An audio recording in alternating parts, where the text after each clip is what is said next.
Good afternoon. We are back on October 7th for continuation of the budget presentations. My name is Ty Menser, Vice Chair of the Board of County Commissioners. Commissioner Hutchings is excused and will be joining us in an hour or so. We have County Manager Mayor Chavez and Commissioner Gary Edwards. Thank you for adjusting that camera. Great, perfect. Assistant County Manager Robin Campbell, our Denise Doty, Patty Rosetto, and Olivia Audman from our budget team.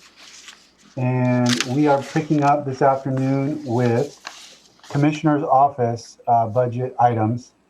And then we've got a couple of others, but we'll just go in sequence and start with Commissioner's items. And I'll turn it over to Robin Campbell.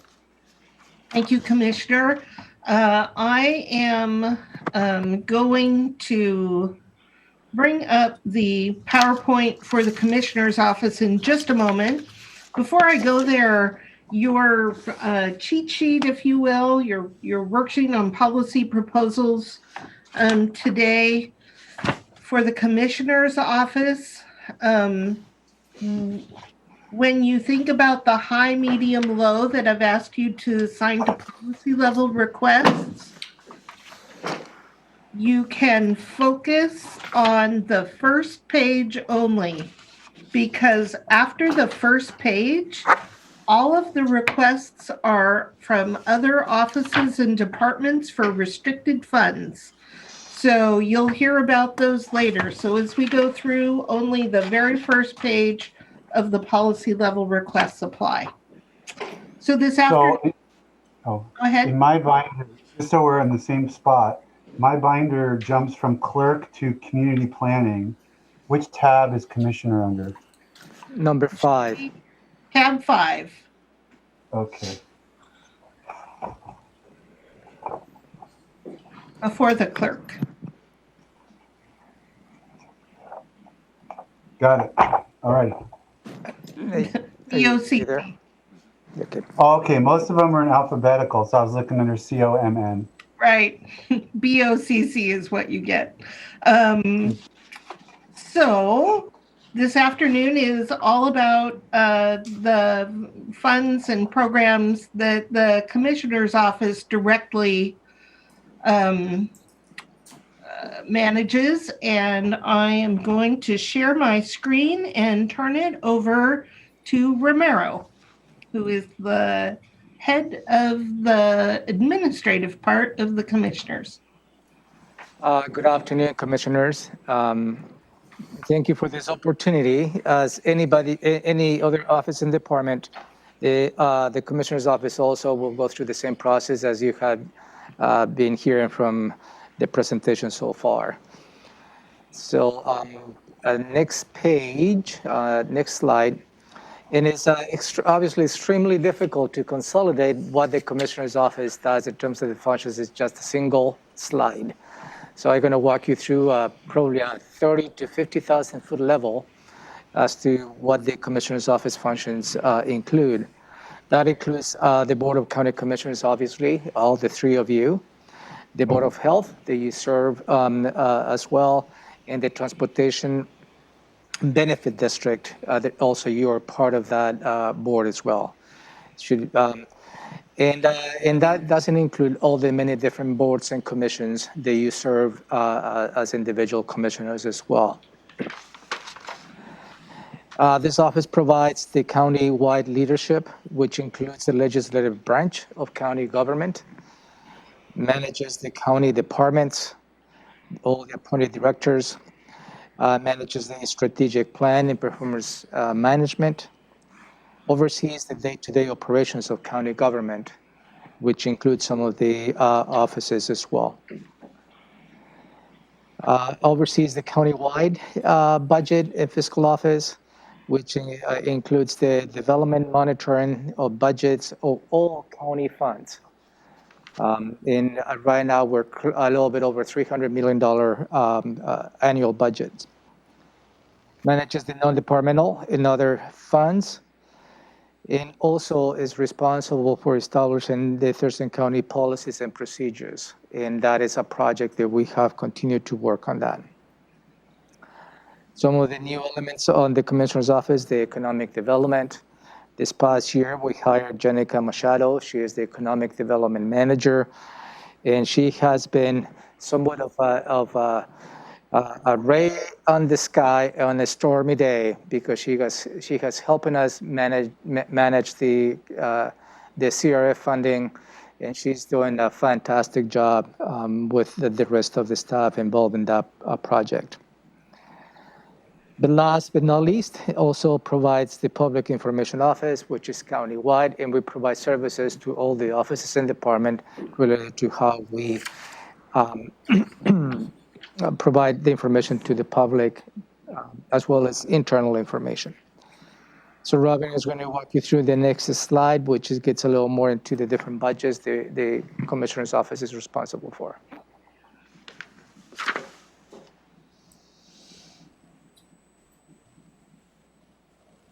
Here we go. So I took the liberty of breaking the budget into pieces for the Commissioner's Office because you really have three major parts of the Commissioner's budget. And it's hard to see the individual sections when it's all rolled up into one. So the first piece on this page is the Commissioner's Office. You'll see that we've got current year, we've got 16 FTEs. And that was what we were budgeted for. I think we're currently running at 16. We had 17. One of those FTEs was a temporary employee or an employee with an end date. And that person is now in public health. We redeployed him as part of the budget reductions for this year. So 16 FTEs. Our budget runs roughly 2.3 million a year. And if you look at the financial plan for the Commissioner's Office that I believe is in your packet, the one-year plan shows that we anticipate this year reverting about $12,000. So we run a pretty tight budget in the Commissioner's Office. The increase next year, which you'll hear about on future slides, is 3 FTEs. And the increase is the amount that would be necessary to fund those FTEs. Most of the costs in the Commissioner's Office is personnel. We have very little other cost in our office. Then you drop down to the lower half of this page. This is the combined restricted funds. We'll be looking at those later today. There is a huge increase in restricted funds in 2020. That is mainly due to response to COVID. There was also the plan to work on the courthouse. That's not happening. So you see it drop back down in 2021, still a little high, mainly in Reit for projects that are planned, but we'll go through these individual plans later this afternoon. On the next page is non-departmental, and we will get deep into this. Again, you see a huge jump in 2020. That is the coronavirus relief fund money that we're running through non-departmental. This number will slowly come down over time as we redeploy the budget to the offices and departments that are using it. We're using it for pass-through. But you see that it drops back down to $5 million, which is the usual expenditure for non-departmental. The personnel, you may ask, why are there personnel costs with no FTEs? And that is for the Ltch 1 benefits. That is Ltch, law enforcement officers and firefighters, and 1 being the retirement plan that group was in, Ltch 1. They are entitled to having all of their medical costs paid by the county until they pass. So We paid out in 2019 $278,000 in left benefits. This year, my best guess at this time is that we'll pay out $300,000. But these costs are continuing to go up as the retirees age and have increased medical needs. So that's why there's personnel with no FTEs in non-departmental. And we'll look more at that this afternoon too. So that's that brings us to here's all those restricted funds broken down. You'll see that most of them have fund balance, adequate fund balance. Some of them have substantial fund balance. Again, we'll go through these, each financial plan later today, so I'm not going to spend a lot of time on this slide. But there's the snapshot look. And I'm going to turn it back over to Romero to talk about our challenges in the coming year.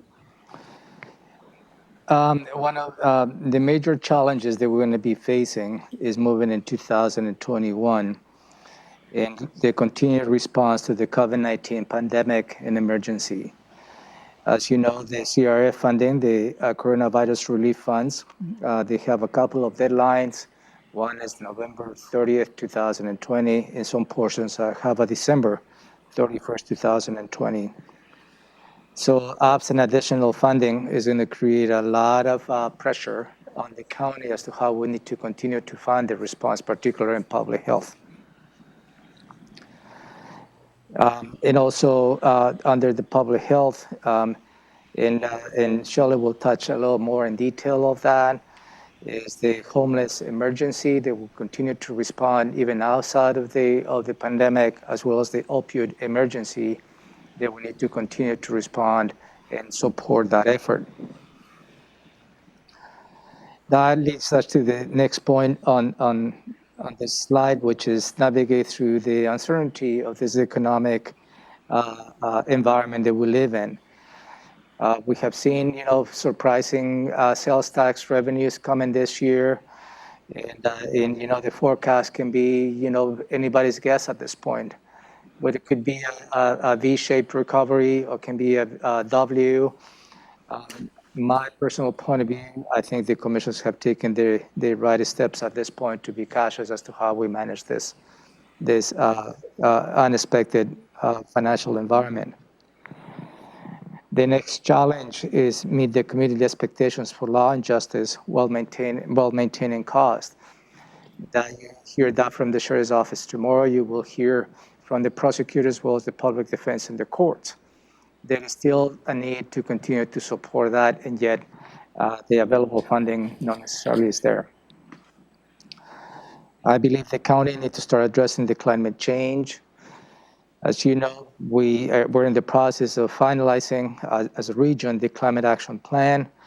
And the implementation of that is going to be something the board needs to be addressing, not just in the short term, but perhaps in the long term. There is a request to participate in phase 3 with the neighboring, with the cities here in Thurston County, and you will hear that request in more detail later on the presentation. We continue to update the land use and other regulations. That has to be an ongoing effort. And associated with that, you heard this morning, the replacement of the Amanda system that is going to give us a good tool that will help us to streamline the permitting process. But I believe also there is some opportunities for the board to consider regulations as to how we can move forward and facilitate the permits of the citizens. They seek permits from the county. You are well aware of the county facilities. They need expensive repairs and remodeling, and still we're not going to be able to meet the needs that we have in related to spaces. You have been involved in this conversation as a Plan B. Just this morning, you heard from Central Services some of the numbers associated with this, but again, it will continue to be a challenge to meet the growing services that we need to provide with the growing population here in the county, and yet the space is not there for us to do so more effectively. There is a move afoot that we need to continue to embrace diversity and awareness in all county actions. The Board of Health has given staff direction to come up with an action plan related to racial equity, and we're in the process of doing so. And you will hear a request here in a minute as to how we're planning to do that, at least a piece of that. Racial equity is going to be an internal and external effort, and racial equity in embracing diversity is not just 1 year deal or a 2-year deal. It's going to be an ongoing effort, and I believe that it requires commitment and dedication, because as I've explained in the past, I think we're we administrators and you as elected officials in a perfect position to set the stage as to how we need to continue to address racial inequities in our society. Could I jump in on that one? Uh-huh. I would like to say, when it comes to embracing diversity and cultural awareness, is this an issue for public health? Yes, it is. Is it a law and justice challenge? You bet. Is it something that is an issue for elections? Yep, we need it there. Is it a land use issue? It could be. Is it something that we need to be concerned about when we hire county employees? Yes, it is. So really it affects every corner of the government, county government, our community, and the services that we provide. And having this in one place in the county may not address all those needs, which is why I personally believe that it takes leadership from the top, and that's the Board of County Commissioners. So I think it's going to be crucial that the board provide the leadership to address these issues in the coming months and years. Thank you, Robin. And the last item, as I see with the challenge in 2020, and again, those challenges are very high level, and we will continue to support the regional approach to regional issues. That includes the Regional Housing Council for the most part, but really is the homeless and the unsheltered individuals that we need to coordinate with our partners here in the cities as to how we're going to be addressing the short term and long term. There is a tremendous need to see the RVs camping on city streets, and that eventually is going to have an impact on the county. So we need to be on the table as to how we can probably find regional solutions. And also, you heard from some of you in some of your conversation about affordable housing, and that has to continue to be a challenge. And is the affordable housing perhaps is something the county can address from regulation if that is the case, but affordable housing is becoming somewhat of a systemic issue, not just in Thurston County, in the region, perhaps the country. It's just not enough inventory as to how we can probably provide affordable housing to those individuals who need.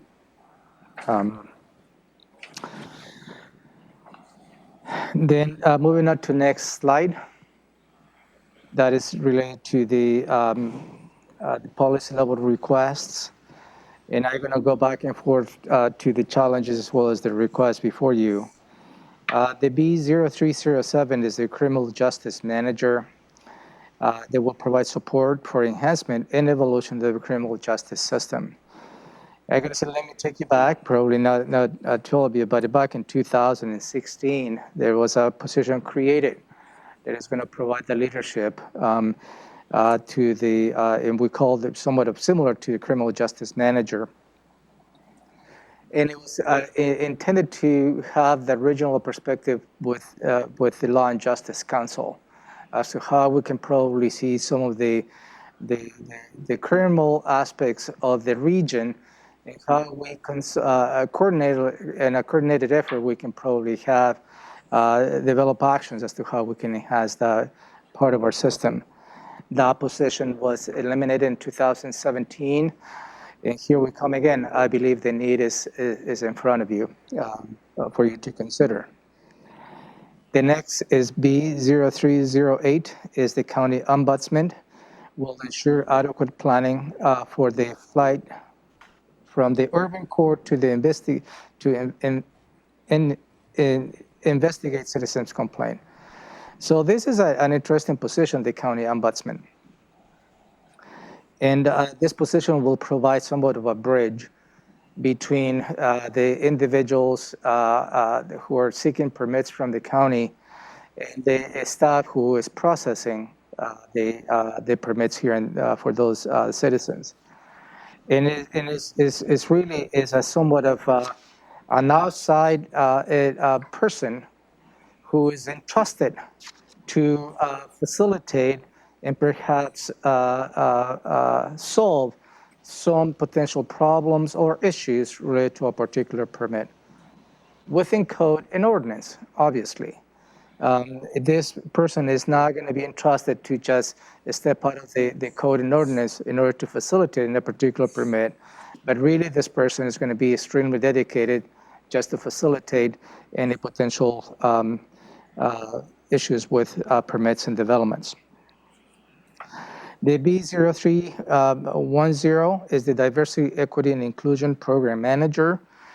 That will lead the incorporation of the racial equity strategies and both internal and external.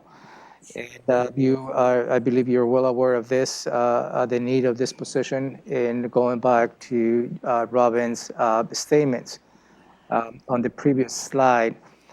I believe that it takes leadership and also requires investment to get that return to that investment in the long term. And I believe this position can probably get us to the point of setting the stage as to how we can start addressing and making a difference related to racial equity here in the county. An item that is not included in here for you is, and this just came up, is the resource center.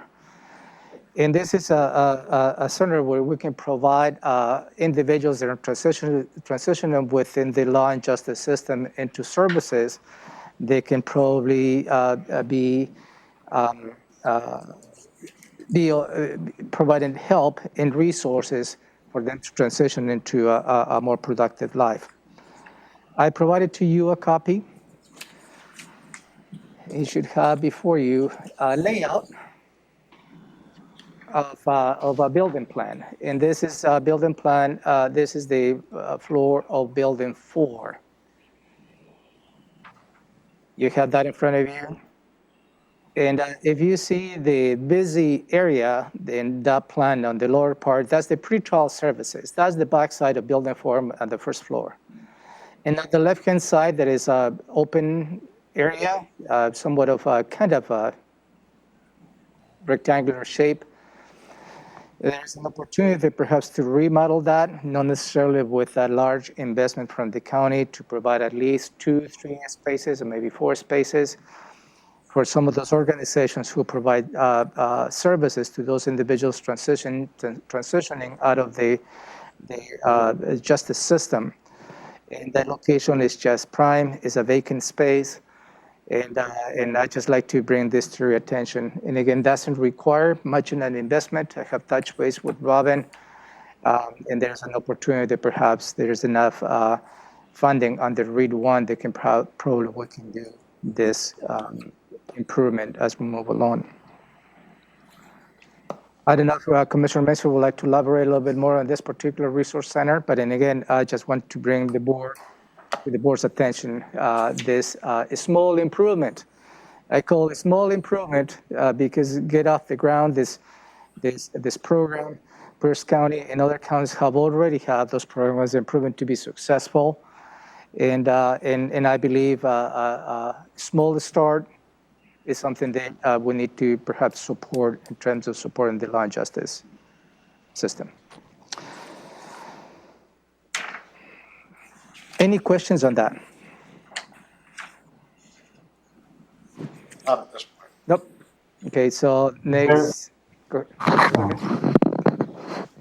I don't have questions on this slide. Is there another slide that continues these items? Are we Yeah. moving to? Yeah, and Okay, there Robin we go. will take the next slide. Okay, so moving on to the request for non-departmental, and again, we'll go more into what we already pay for non-departmental in the next segment this afternoon.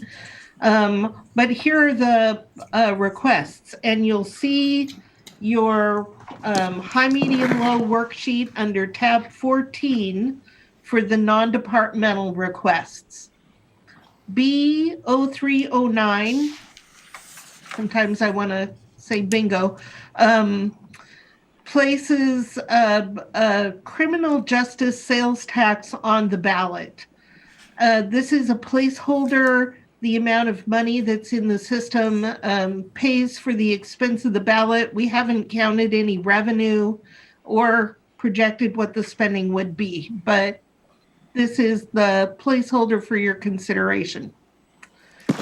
Robin, could I question there? You said these are requests. So who requests these different listed bullets? So for the commissioner's office, this was the session that we held a couple months ago, asking commissioners what their Okay, that's fine. Yep. Commissioner, my recollection is Commissioner Hutchings, this was his request. Yeah, that is correct. And again, this is just a placeholder. Obviously, there's a few steps. If you decide to include this on the budget, there's a few steps and decision points that needs to happen before this can become a reality. Oh yeah, this would have a long way to go before it actually hit the ballot. Okay, so B2310, this request is from staff. It's specifically from me. I am recommending that we abolish Department 90. The only thing that the county does in Department 90 is pay the state auditor's office for the work they do when they come in and do our annual audit. If the bill is higher than the appropriation, then we have to scramble for additional authority. It's not something that the board would cut in a budget reduction scenario. It's just hanging out there all by itself. I am recommending that we abolish Department 90 and instead pay the auditor from non-departmental. The cost is net zero impact to the general fund. So that is a proposal that I am bringing to you. B2311 is a proposal to pay a greater portion of the county's share for animal services. And again, we can go into detail in this when we hit the review of non-departmental in the general fund. Commissioner Menser provided some information yesterday about animal services. And we can talk. And you have a copy of that on your packet. I just gave that to you. We can go in more detail as to what that is. Just one question that we talked about maybe the other day. And that was going to be, how much do we bring in from licenses? Oh, we got. Yeah, I got that number. It was, we currently bring in 78,000, and if we increased to standardize with the cities, that would be 90,000. 90,000. Okay. So that could be an increase of $22,000 or $12,000. Okay, thank you. Yeah,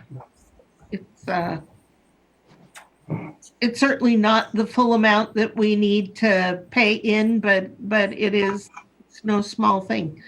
So the next item on this list is B2312, support for economic development. And this is a proposal that would encourage businesses to locate in rural Thurston County. And B2313 is to fully fund the county's share of the Thurston Climate Action Plan. These items and the ones, I'm going to go backwards, on the page before in the commissioner's office. All of these items are directly linked to addressing a challenge that we face in the coming year. The criminal justice manager would address the challenge of working with law and justice and containing costs. The ombudsman would start to address some of the revenue needs in the county and some of the economic uncertainty and the land use changes. The diversity and equity and inclusion program manager, it's obvious which one that ties to. So working our way down this list, these requests are directly tied to the challenges that the board will face next year. Robin, I have a question. Yep. I might have been, my mind might have been wandering, or I might have been writing notes when you were talking about B 2312, support for economic development. What is, it says $10,000. What does this involve exactly, specifically? So the $10,000 is a placeholder. This was a proposal from Commissioner Edwards, and would need more discussion on exactly what that $10,000 would pay for. But we didn't want to lose the concept that Commissioner Edwards asked to put on the table. So perhaps he. If I may, I think I recall the conversation that perhaps the county contributes to the EDC, the Economic Development Council. And I believe Commissioner Edwards can correct me, it was to add additional contribution with the intent that will concentrate in economic development in the rural areas. So we'd have a tax base. Yeah, that was the reason behind it.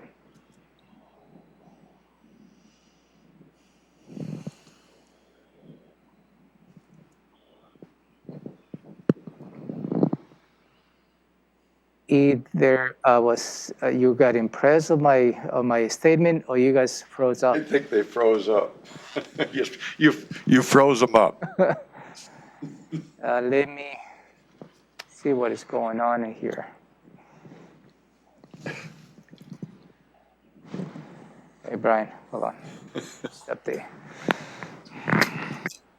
You dazzled them to the point they can't respond.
We are back. Sorry for the interruption. We're in the middle of budget presentations. My name is Ty Mentzer, Vice Chair of the Board of County Commissioners, here with Commissioner Gary Edwards, County Manager Miro Chavez, Assistant County Manager Robin Campbell, and our budget staff. And where we left off was I had questioned item B2312 about the increased economic development in rural Thurston. Robin said that was followed on a proposal from Commissioner Edwards, and we were just wondering if he could flesh out what he thought or what the vision was there for that particular item. So, Commissioner, I provided some information, and I thought that it was so accelerating. All of you froze up on my explanation of that. So I'll go ahead and repeat that. Yeah, we never got any of that. So, in Commissioner Edwards can follow up on whatever I'm missing, but the intent is the county contributes money to the Economic Development Council, and the intent of this request is to increase the contribution to the Economic Development Council with the focus of encouraging business in the rural areas of the county. And I believe that was the intent of Commissioner Edwards' request, but he can add additional information. He's behind me, so. Just That looking, answers my question, yeah. Thank you. okay. But I'm happy to hear if Commissioner Edwards wants to. No, just looking for revenue sources for the county so we can provide services. Right. And then one other question that I had about this piece of paper, yeah, B2313. I see that we kind of put a fairly a chunk of money in there, kind of as a placeholder. We don't know exactly, and I guess what I want to confirm there is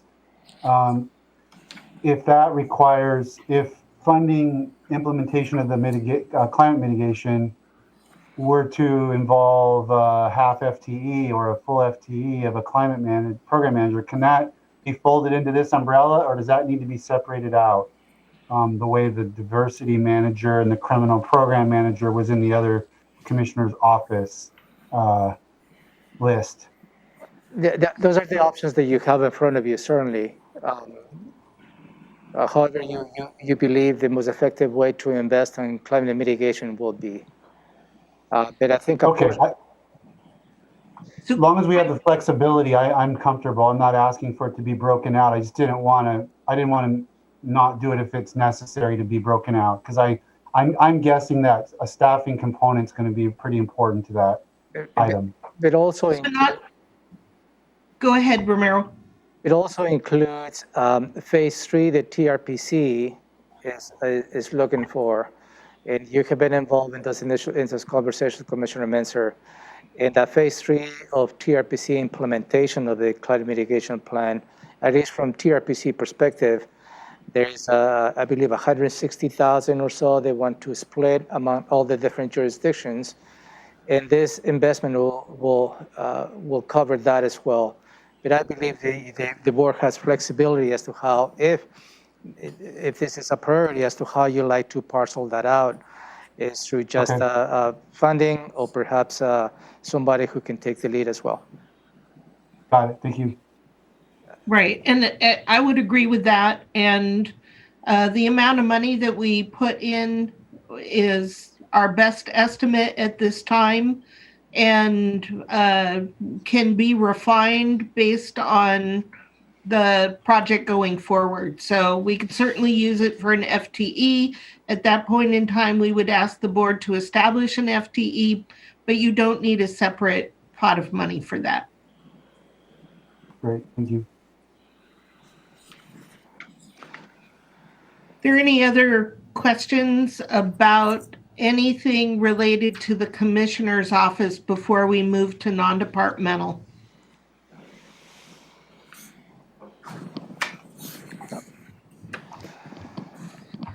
Not hearing any. Yeah, and I will try to spend some time with Commissioner Hutchins just to bring him up to speed on this conversation and presentation. So, right. So the next item that we'll talk about is non-departmental, and in your binder, you should have this worksheet. I'm going to see if I can pull it up onto the screen. I'm sorry that I didn't have it ready to just turn on. I think it's at the very back of the tab. I put it in this morning, if you guys are looking. On this attachments on the back. No, Ramiro, it's actually that little printout. That's not the financial plan Robin has. That's just a long list. It's in the binder. On in the binder. tab. Okay, got it. Yeah, we Gotcha. put it to the back because we weren't really sure this morning. Tab 14. Tab 14, yeah, in my binder. Okay, got it. At the back Okay. of tab 14. So it looks like, well, you don't see with that one. Looks like this. How's that gonna work? Under tab 14, you said, right? Yeah. Non-departmental, Yep. Department 23. tab The last 2 pages of that tab. 13. I'm here. Commissioner, looks like the one you see on the screen. I didn't hear that. Top 14. Sure, but I don't want to go to. This one right here. Yep, you got it.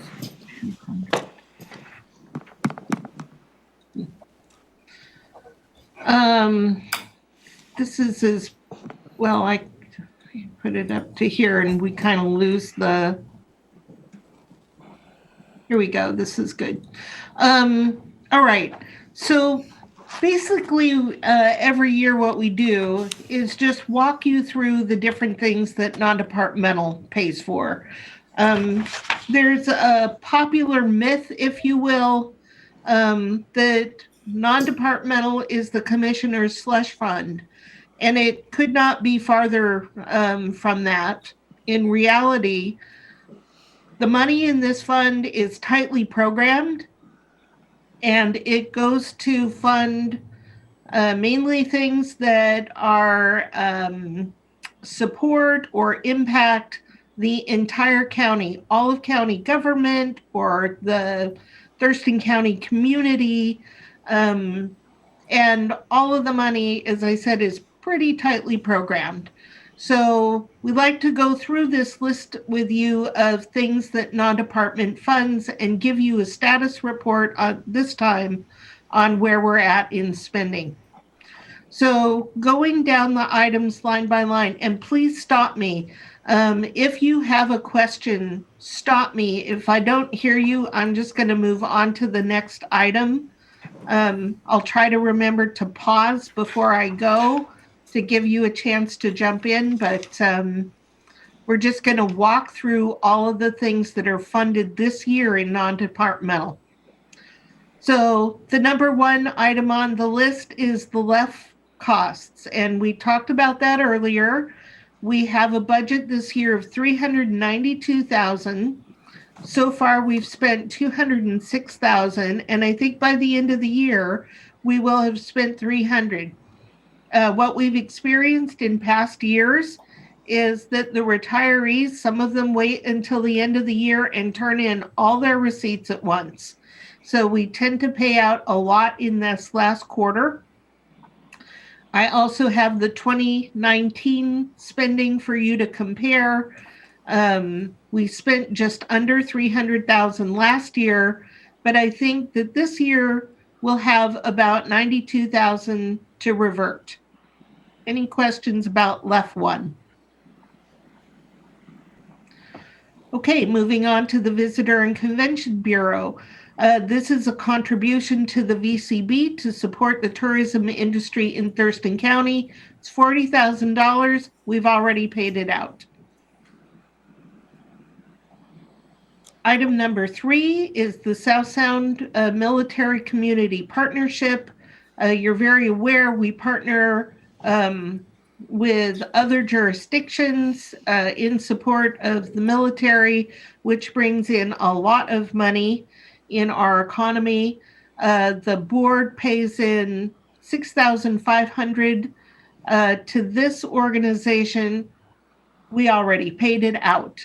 And by the way, all of these items are carrying forward into the future year, 2021, at the same level. I'll let you know if there's a change to any of them. Line item number 4 was the Modern Warriors program. Unfortunately, I think that COVID derailed the plan for bringing this to our community. We have not paid this out, and I'm not aware that we will pay it out this year. No, if I may, that will not happen this year. And as you may recall, during the commissioner's conversation, Commissioner Hutchins urged the board to continue this effort in 2020 because he believes the conditions may change. This particular program may come back to South Puget Sound Community College because this is in partnership with the college. Right. So this may have been a one-time item. So Yes. we'll check and see if it carried forward into next year. Line number 5 is to cover emergent needs. And here are some examples of the things that we paid for in 2019. The EMC came to us and they needed support. The coroner, his budget couldn't afford a final payment that came in at the last moment, so we paid it out of this pool of money.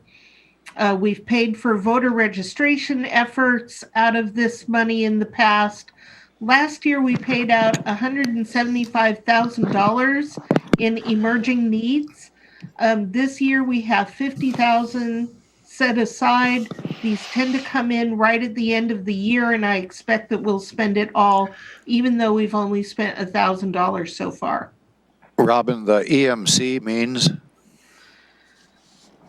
Emergency Management Center, I'm guessing, is what that acronym is. I'm going to have to double check.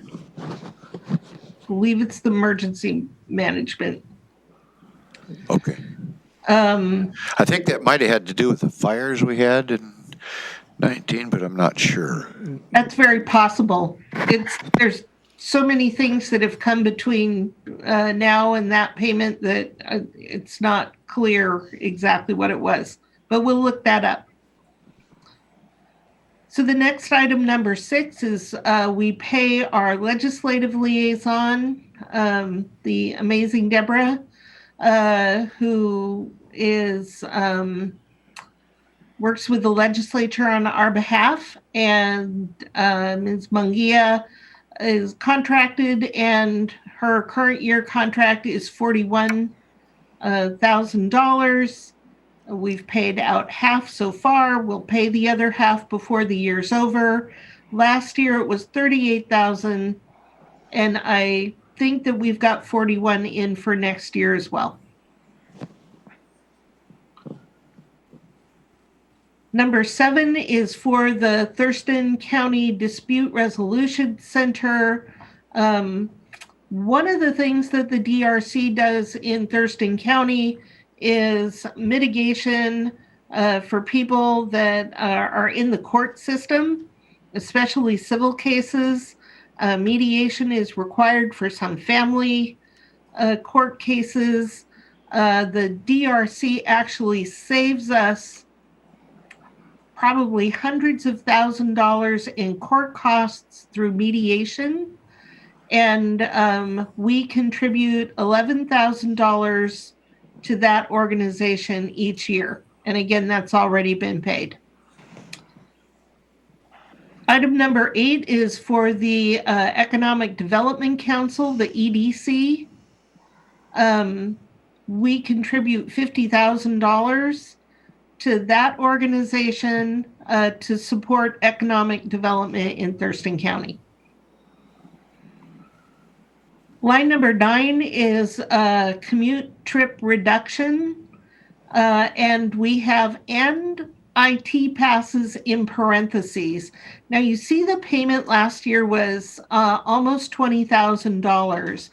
And on my badge, if you could see my screen, I have a little symbol that allowed me to ride intercity transit for free as an employee of Thurston County. And the county paid for that benefit for all employees.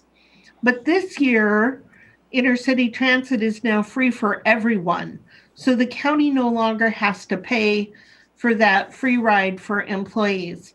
We do, however, under state law, we are required as a large employer to have a commute trip reduction program for our employees.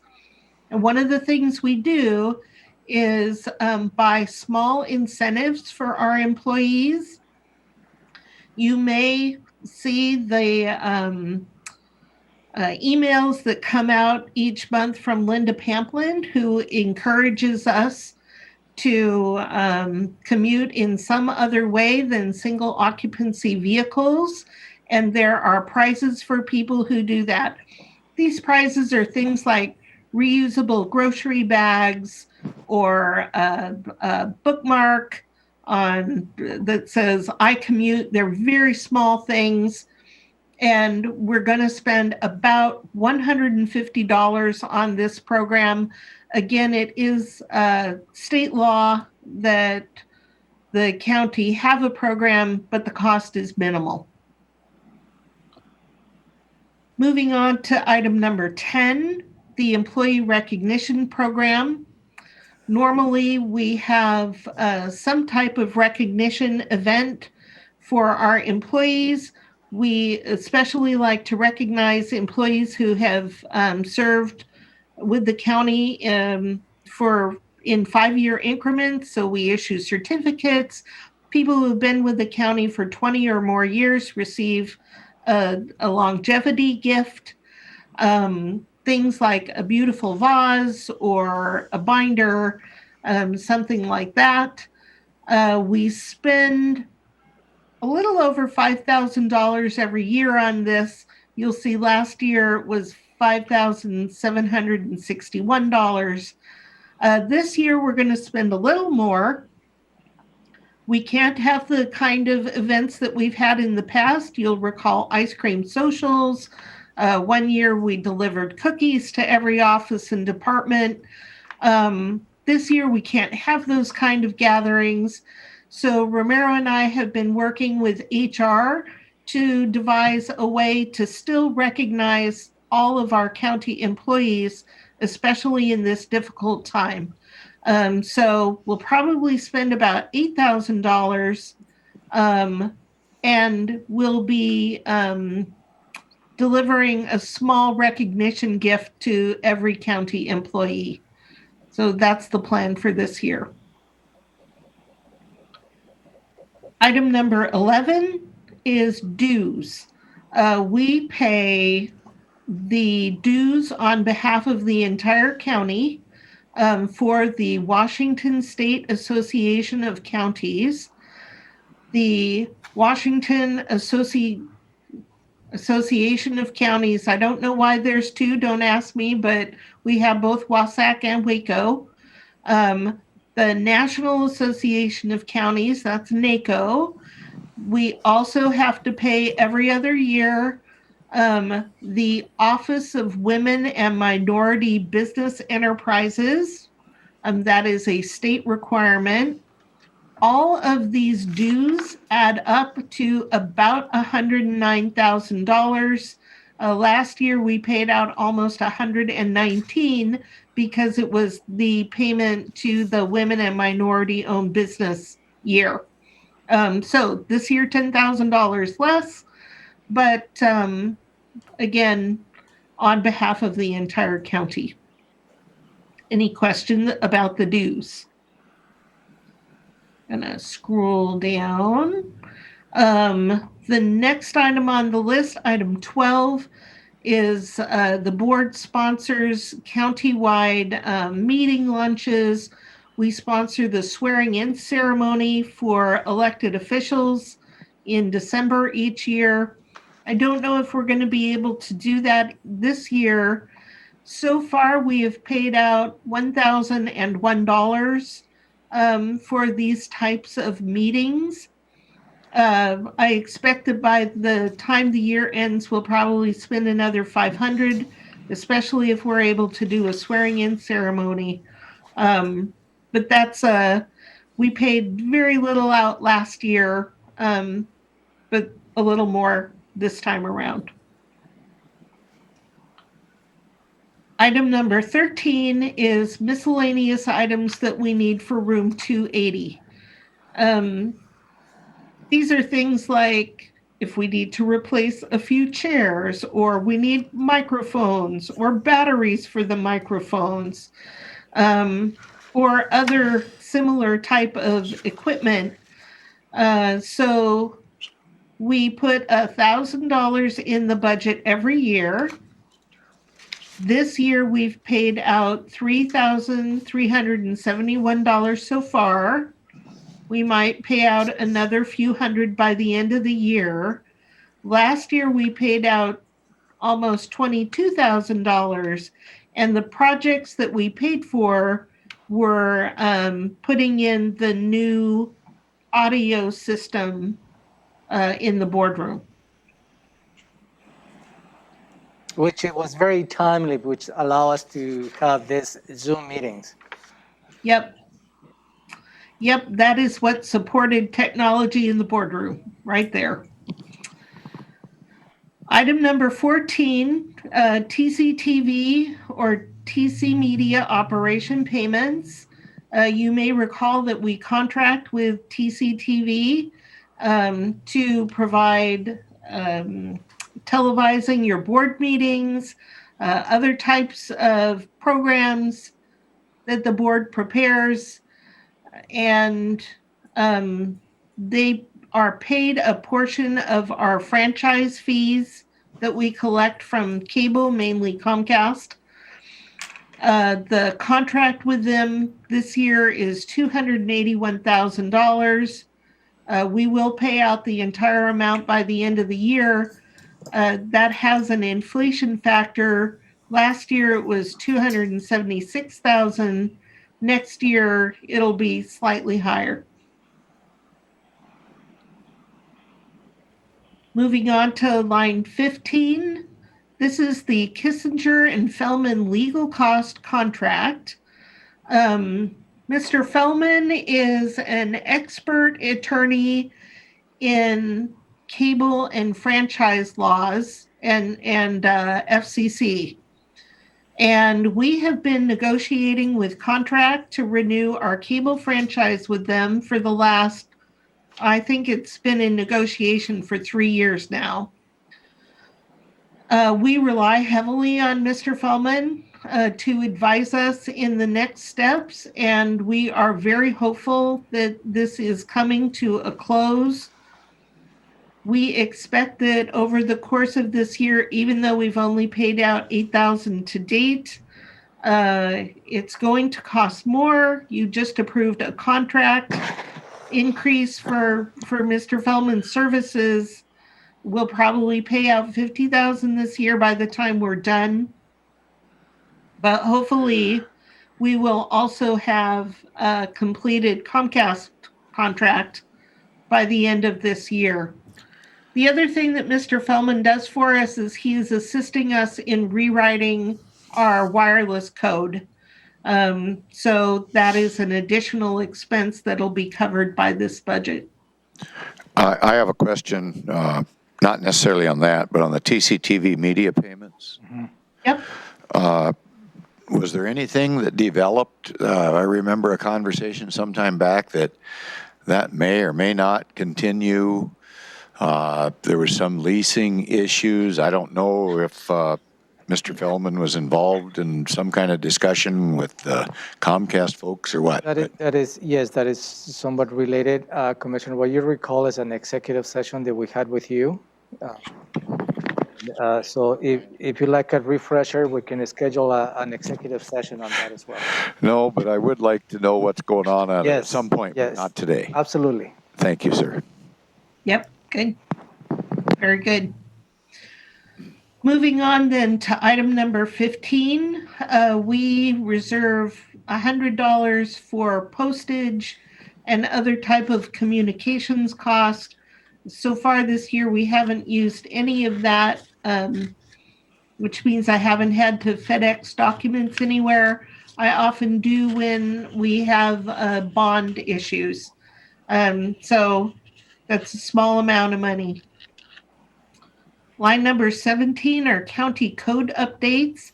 We have to pay Municode to post the county codes, and it's a per page payment. The payments so far this year are a little under $4,000, which is way less than we've paid out in the past. Even the 2019 amount was significantly less. We generally pay out about $20,000 a year to Municode.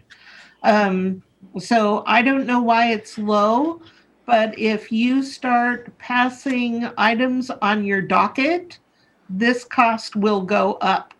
It's a per page fee from Municode. Item number 18 is the payment that we make for all of the costs of maintaining the old jail. And we've had this conversation before. Mainly these are costs of utilities that we cannot turn off in that space. So if you think of building 3, it's got 2 tenants, district court and the sheriff. And then you've got the old jail. And the cost of running that building has to be allocated across the tenants.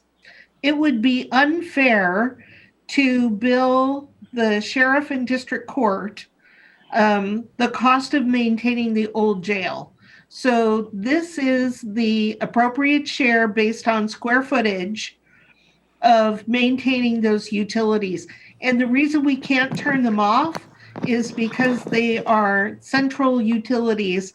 If we shut down the water, we'd be shutting it down for the sheriff and district court. And the same for the heating system. So instead we pay out $138,000 a year roughly in warm closure costs. And what fund is charged that? General fund. All of these things are general Okay. fund. But none How about if we stored tires in there? Could we charge it to a different fund or did something different? Could we take some pressure off the general fund? Because that is the one that we are always struggling with. So if we found some use for that space, another office or department, and the department that was using that space was mainly funded with non-general fund funds, then yes, these costs would be billed elsewhere. Could we at least look at the possibility of doing something like that? It frees up a substantial amount of money. It is a substantial amount. And as you may recall, early in the year, we were looking for the possibility for JBLM to lease portion of this space. That was a very nice deal coming down the pike, but just didn't materialize. So we'll still continue to look for ways to.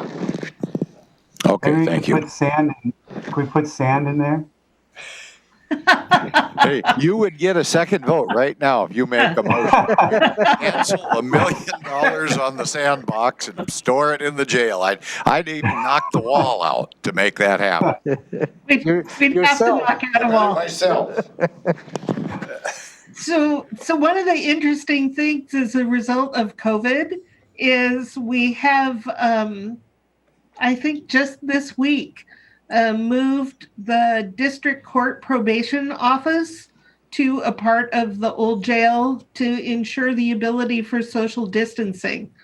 So we spent a little under $30,000 in renovations and moved people in that space, a piece of that space. If we could look at doing more of that and using the space, at least it would be used and not sit empty. But it would take major renovation money. So CARES money to fix it up. that's what we used for the district Yeah, court. that's what we use. Okay, good. Glad to hear Yep. that. Yes, we did. Okay. The line item number 19, this $388,000 is the only debt that is paid from the general fund. So these were general obligation bonds issued in 2010. The money was used to pay for the ECC and the 3400 building, which we have since sold. This payment will continue for, I think, another 20 years. I think those were 20-year bonds. Oh, so another 10 years. They'll go until 2030. And we are talking to our bond advisors as part of the bond issue that we're looking at. We're talking about refinancing, if there's any possibility to refinance these bonds at a lower rate. So we may be able to knock part of this payment down. But right now, that's what it is. So we've just got to pay the debt. And again, that's a very small piece of the county's overall debt. Line 20 is the interfund charge for information technology, and 21 is geodata. These two things are tightly related. The non-departmental pays a part of the geodata costs that are considered public facing. So if an office or department pays or uses geodata on a regular basis, they pay in, but there's also a public use, and non-departmental covers the cost of the public use. Robin, I have to interrupt just for a second, going back to that debt payment for the bonds. Sure. Did we pay one of those off? Because year to date, we're well under where we should be on the projection. Yeah, the payments go out twice a year. So in December, we'll pay out the rest of this. Even No, at they that, haven't. if you double it, it'd be, still we'd be well under. No, the No. second payment in the year is the higher payment. Oh, okay. Well, I knew it was too good to be true. Thank you. I know. These aren't monthly payments. They're structured very strangely. Okay. Yeah. Good idea. I'm hoping that I can drop it that much in the refi, but we'll see. So I was just wrapping up the geodata payment. And again, non-departmental pays for the county public to have access to our GIS system. Line 22, we have to pay tax on the DNR timber properties. That bill comes, I think, in December, either November or December. We think it's only going to be about $100. We paid out $71 last year. It's always super low. So we only put $500 in the budget just in case we get a surprise. Line 23 is for the Boundary Review Board. You may recall that we now contract with TRPC to administer the Boundary Review Board. There has not been a lot of activity this year. So the cost has been very low, and we anticipate reverting a part of that for next year. Line 24 is legal advertising. As you're aware, I am legally required to advertise whenever you're going to have a budget change. So budget amendments, budget adoption, public hearings on the budget. That is surprisingly expensive. So far this year, we've spent $9,000. We only budgeted $7,000, and by the end of the year, I anticipate that we will spend a few thousand more. Line 25 is animal services. So this is one of the things that you all are contemplating what you would like to pay this coming year for animal services. And one of the things that I noticed is $537,969 is how much we were notified by Animal Services our bill this year is. And that does not align with the numbers that were in the presentation that you shared with us, Commissioner Menser. It's off by almost $100,000, and I'm not sure why. Well, yeah, no, that's off because we were told that the assessment was 636 for 2020, and that makes sense to me because I remember that I don't remember the notification of that, but I do remember when they said, okay, now we're gonna drop everybody by about 10% because of COVID related. And so that was going to drop us down to 555. So that made sense that 636 would have been the original bill, but we only had to pay 555 as a one-time offset because of COVID adjustments that were made at JASCOM. So I don't know where my attention was drawn to the 537 on this sheet as well, because that's not correct, at least based on my understanding of the numbers. So that was the notice that we received from them. We have a letter from JASCOM with the 537. And I also recall that they gave us a discount due to COVID. So that may be the difference right there. Last year, we paid $629,000, just under $629,000, which gets a whole lot closer to the number that you have. Did somebody go in and make the adjustment on this sheet in terms of adjusting the 2020 budget number? That could have been. On which sheet? The sheet that we've been working through that you've got up on the board. It says 537. Would that have been adjusted mid-year when JASCOM made that reduction? Yes, that was the reduction. That is the reduced price. That is where you took part of your budget reductions in Amendment 4. And here, yeah, because it says 2019 is 628. Right. So the amount that we have in 2021 is up to the board. We've got the placeholder in non-departmental, and before we're done in November, I'll ask you to tell us how much you would like to pay next year. Well, the piece of paper that I think has been distributed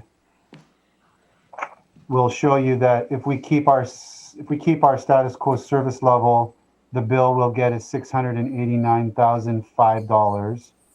And if we want to increase our service level for 2021, we'll have to pay $930,000. It also shows that the true cost of status quo is $799. So even if we stay at status quo and we pay $689, that's going to creep up toward $799 or higher over the next 3 years.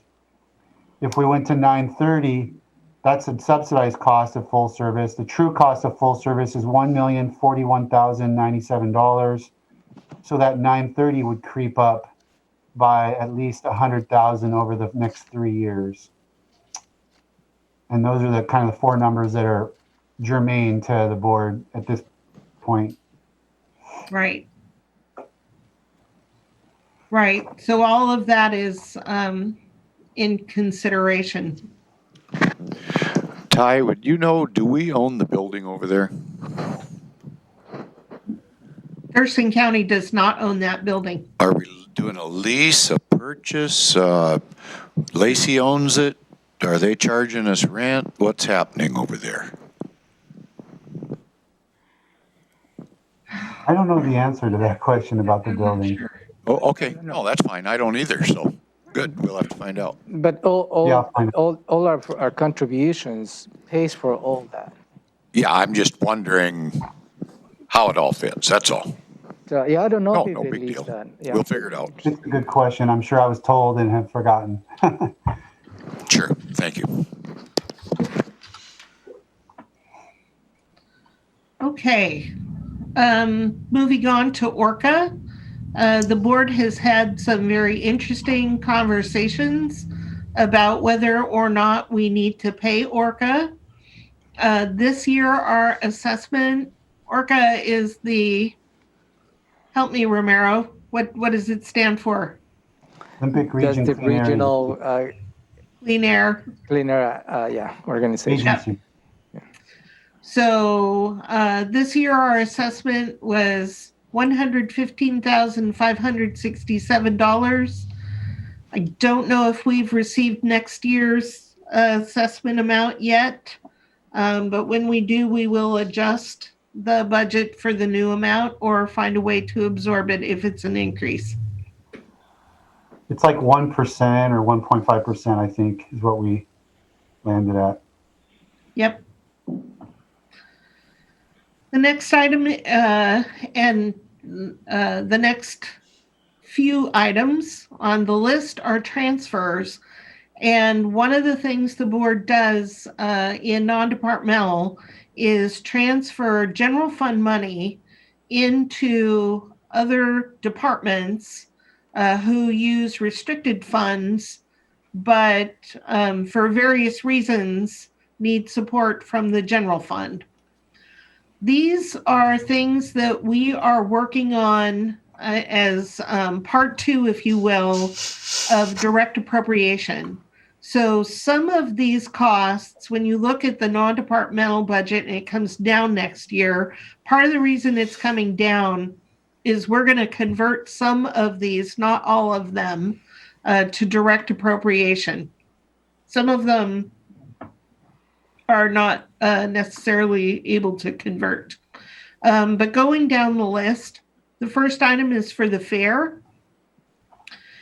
Even with the increases in revenue in a non-COVID year, the fairgrounds do not create enough revenue to cover all of the costs of operating the fair and the fairgrounds. Mainly the fairgrounds are a money loser in the rest of the year. So the board contributes $166,000 in general fund to the fair. That keeps your fair fund from going in the red. Line 28 is a transfer for recreation for developmentally disabled children, $27,000 a year. And that transfer, I'm looking, it goes to public health. Mhm.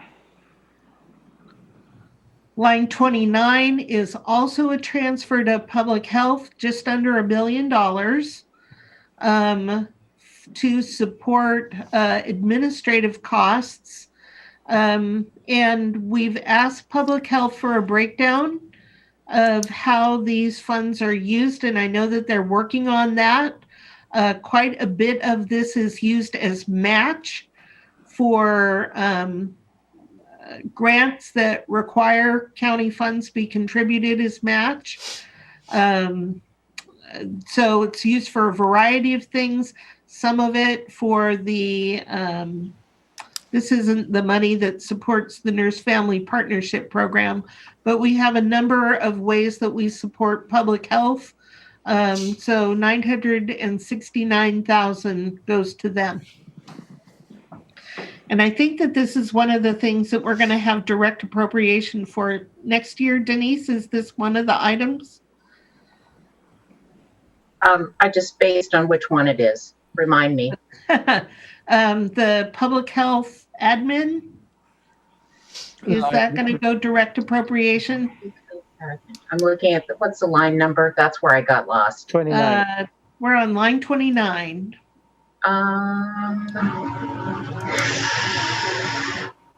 I'll get that answer for you by the time you're done with this. Okay, cool. Thank you. Yep. Line 30 is one of two transfers to Cped. That is our Community Planning and Economic Development Office. Not all of the costs of the permit office can be billed to permit revenues, and not all of the activities are directly related to a permit, which is why there are some non-eligible costs. We've been working with Cped to identify about how much money that is. This year we have $74,556 that's for that purpose. And we haven't transferred anything yet, but we will transfer the full amount by the time the year is done. And we think that that's about the right amount for the future. Line 31 is the amount that the board pays for code compliance. Code compliance is another cost that cannot be billed to permits. So we have $450,000 in the budget this year for code compliance. Again, we've been working with Josh and his team to do an estimate of, is that the right amount to pay for the FTEs that the board has approved?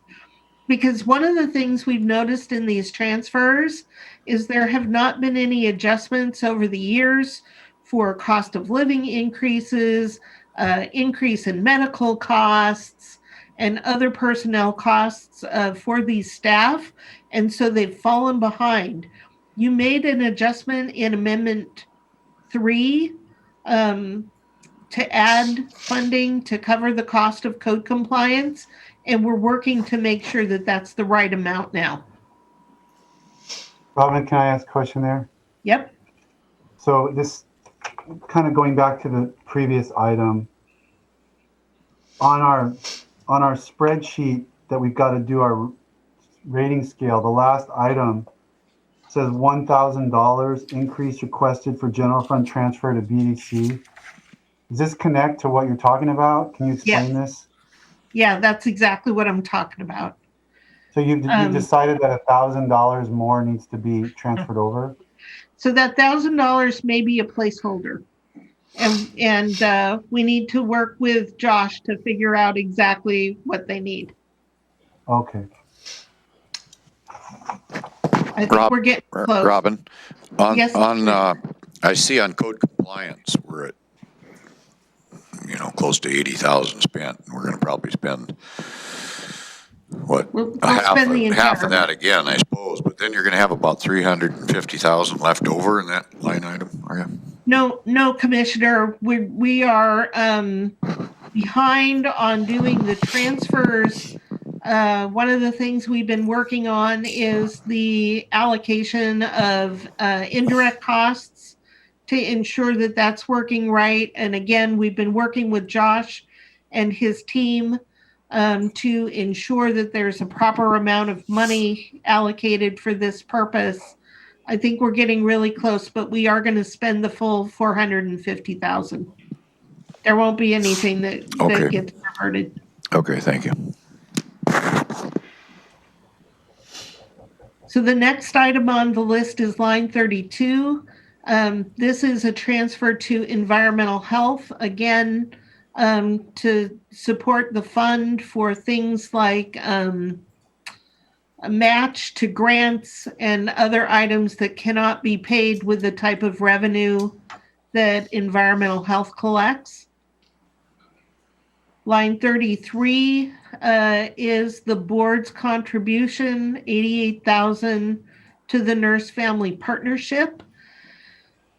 I would just remind you, because we need to keep this in mind with the NFP, that the board made a commitment when you accepted a grant from the National NFP organization to have a maintenance of effort in the Nurse Family Partnership Program. So you are basically, as long as you accept that grant, prohibited from reducing the amount of money that you contribute to that program from county funds. So you're pretty much locked in to $88,000 for this. Line 34 is for housing.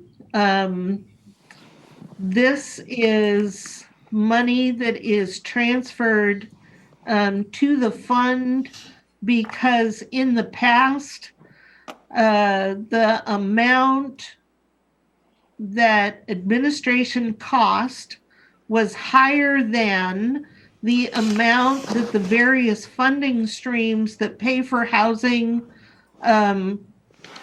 allowed for a cap. So admin costs exceeded the caps.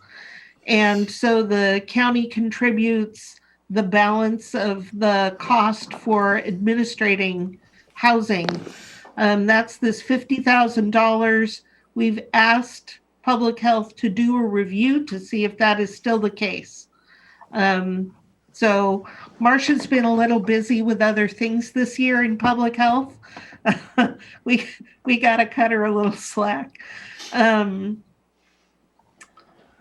Line 35 is funding that the board has earmarked for the cold weather code blue. We did not spend any of that so far this year, but winter is coming. Oh, we will. Yeah.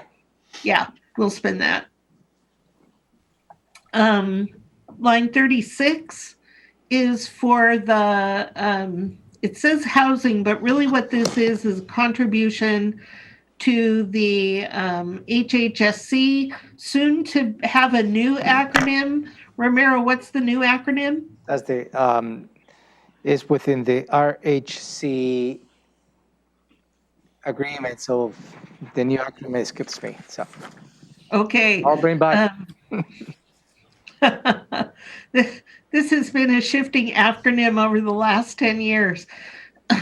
Really what it is, as you know, commissioners, is an agreement between the county and the cities to collectively address health and human service needs throughout the county. And the contribution in the current contract is 1/2 of 1% of last year's sales tax revenues. So you see the amount went up. We budgeted $78,000. We actually paid $76,000. Next year, it's going to be even more because our sales tax is booming. I don't know if your new contract changes that, but I know that there will be a contribution from the county. So we continue to have that in the budget. Line 37 is one of two items that is a transfer to Public Works. Both of these are for parks. The board approved last year an increase in the levy shift from the road fund, and of that increase dedicated $500,000 to parks. So here's the $500,000 that's transferred under the levy shift. And the next item is you were already supporting parks from the general fund at $115,000. That also will continue in the future. Line 39, we have a contract for TRPC. All of the jurisdictions do. The county's share is $204,000. They bill us on a quarterly basis, so one more bill will take us up to the full amount.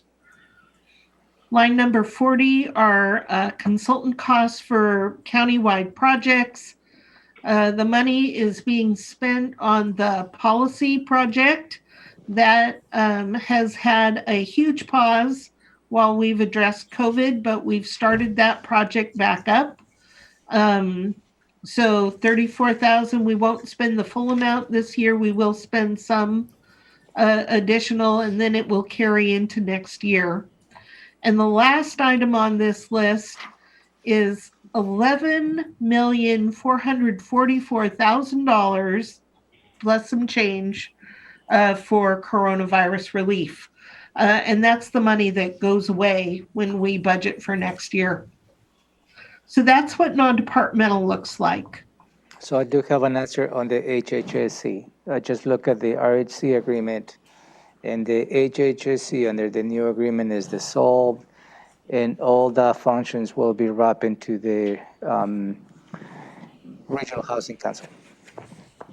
The RHC? Yep. Regional Housing Council.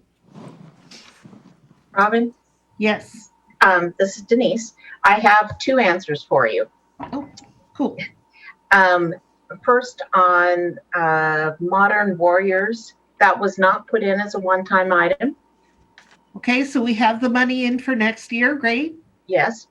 And the answer on tying down the line numbers for the direct appropriation to public health, it's lines 28, so the special recreation, and 33, NFP. the Nurse Family Partnership. The public health and social services admin was something where Marcia wanted to do some work on that so that she got things right-sized. So There we go. we just weren't quite, I think there's a plan to get there, but not quite yet. Not in step 2. That'll come in step 3. Not with COVID. That's right. Like I said, Marcia's been a little busy. All of public health has been. Thank you, Denise. Robin, I have a question on 37. Yes. I know that I remember the conversation about the shift. Was that something that we contemplated that we're going to be doing ongoing? Or was that, I can't remember exactly the finance plan there. Yes. This is becoming part of the base for supporting your parks department. As you're very aware, we struggle with funding for parks. So it is anticipated to be ongoing.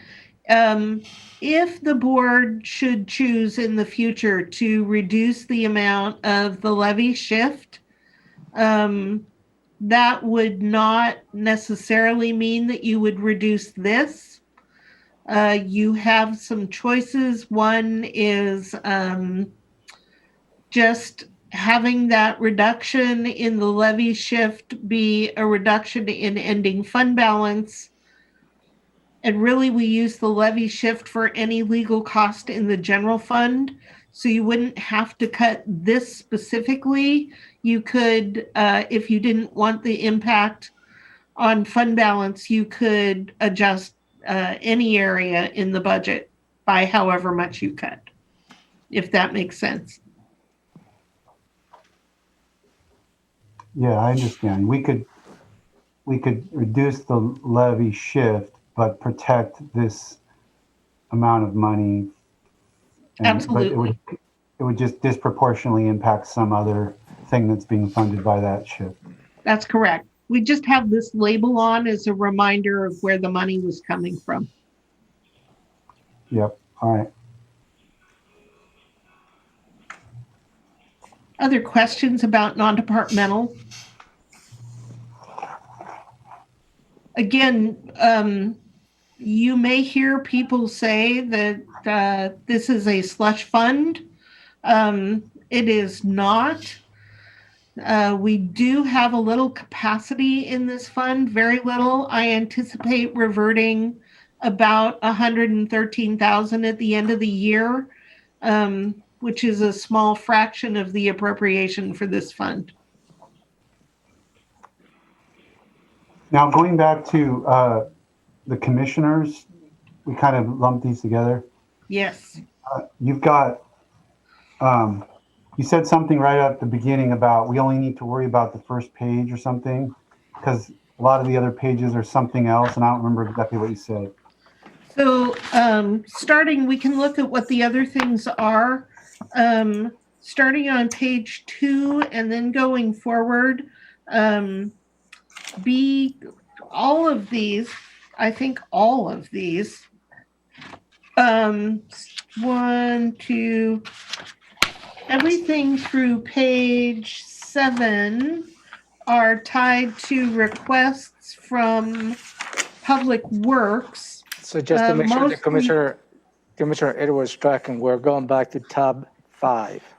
Tab 5, yes, so sorry, the policy level requests in the Commissioner's office in tab 5. Got it. So page 1, for the most part, are Commissioner items. But starting on page 2 and going through page 7 are requests from Public Works, and the vast majority of those are for Reit. And then page 8, Department 36 is the Planning Department.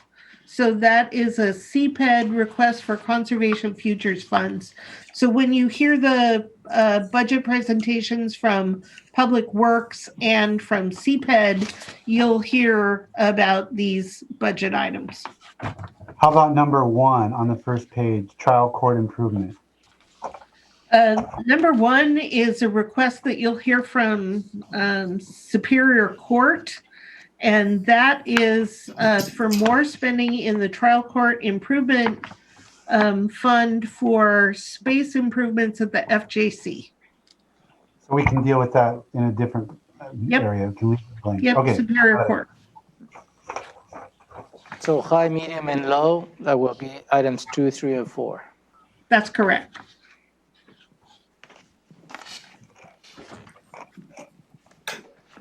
By Unless going back to non-departmental, tab 14, on the non-departmental policy requests, then high, medium, and low on all that page, All of items those. 1 through 6. Correct.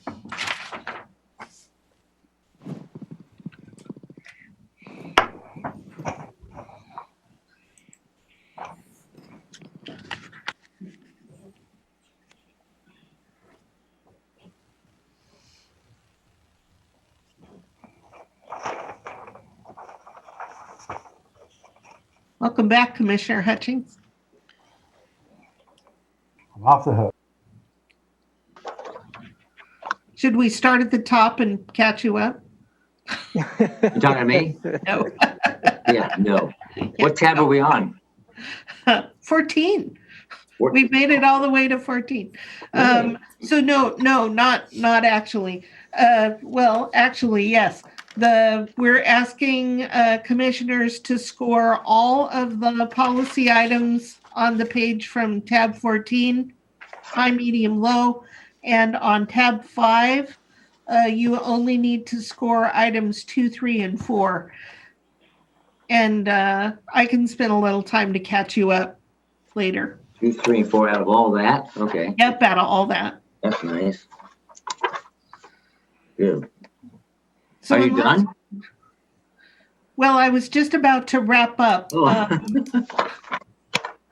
Unless you have any additional questions on the commissioner's office or non-departmental, then the rest of the afternoon would be spent looking at the financial plans that you administer. We've taken one look at them about I don't know, I lose track of time under COVID. So I think it was about a month ago we started looking at your financial plans and talking about where you might have some capacity. Now would be the time in the process when we would review most of the set. So I would suggest taking a break before we launch into those. How long do you need? 10? Okay, 10 minutes. I've got 3:20. We'll come back at 3:30. Thank you, Vice Chair. You're welcome.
I gotta tell you.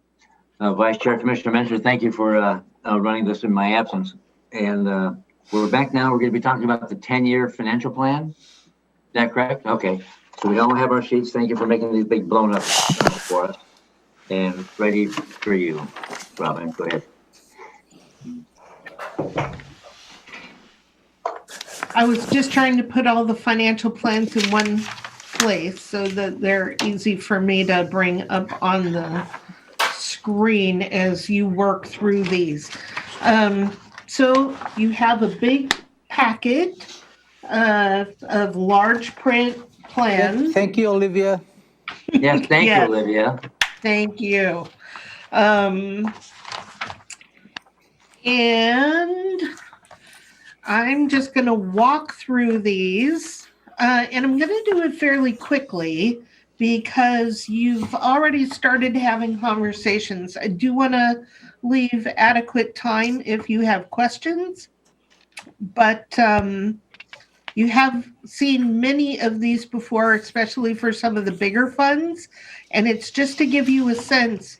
We do spend a lot of time on the general fund, but you need to have a better sense of all the funds because the board is responsible for all county monies.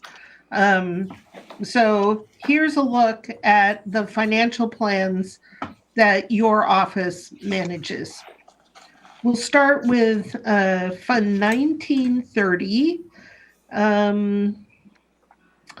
And I'm pausing while I bring up the correct plan. I'm going to share my screen so the public can see it.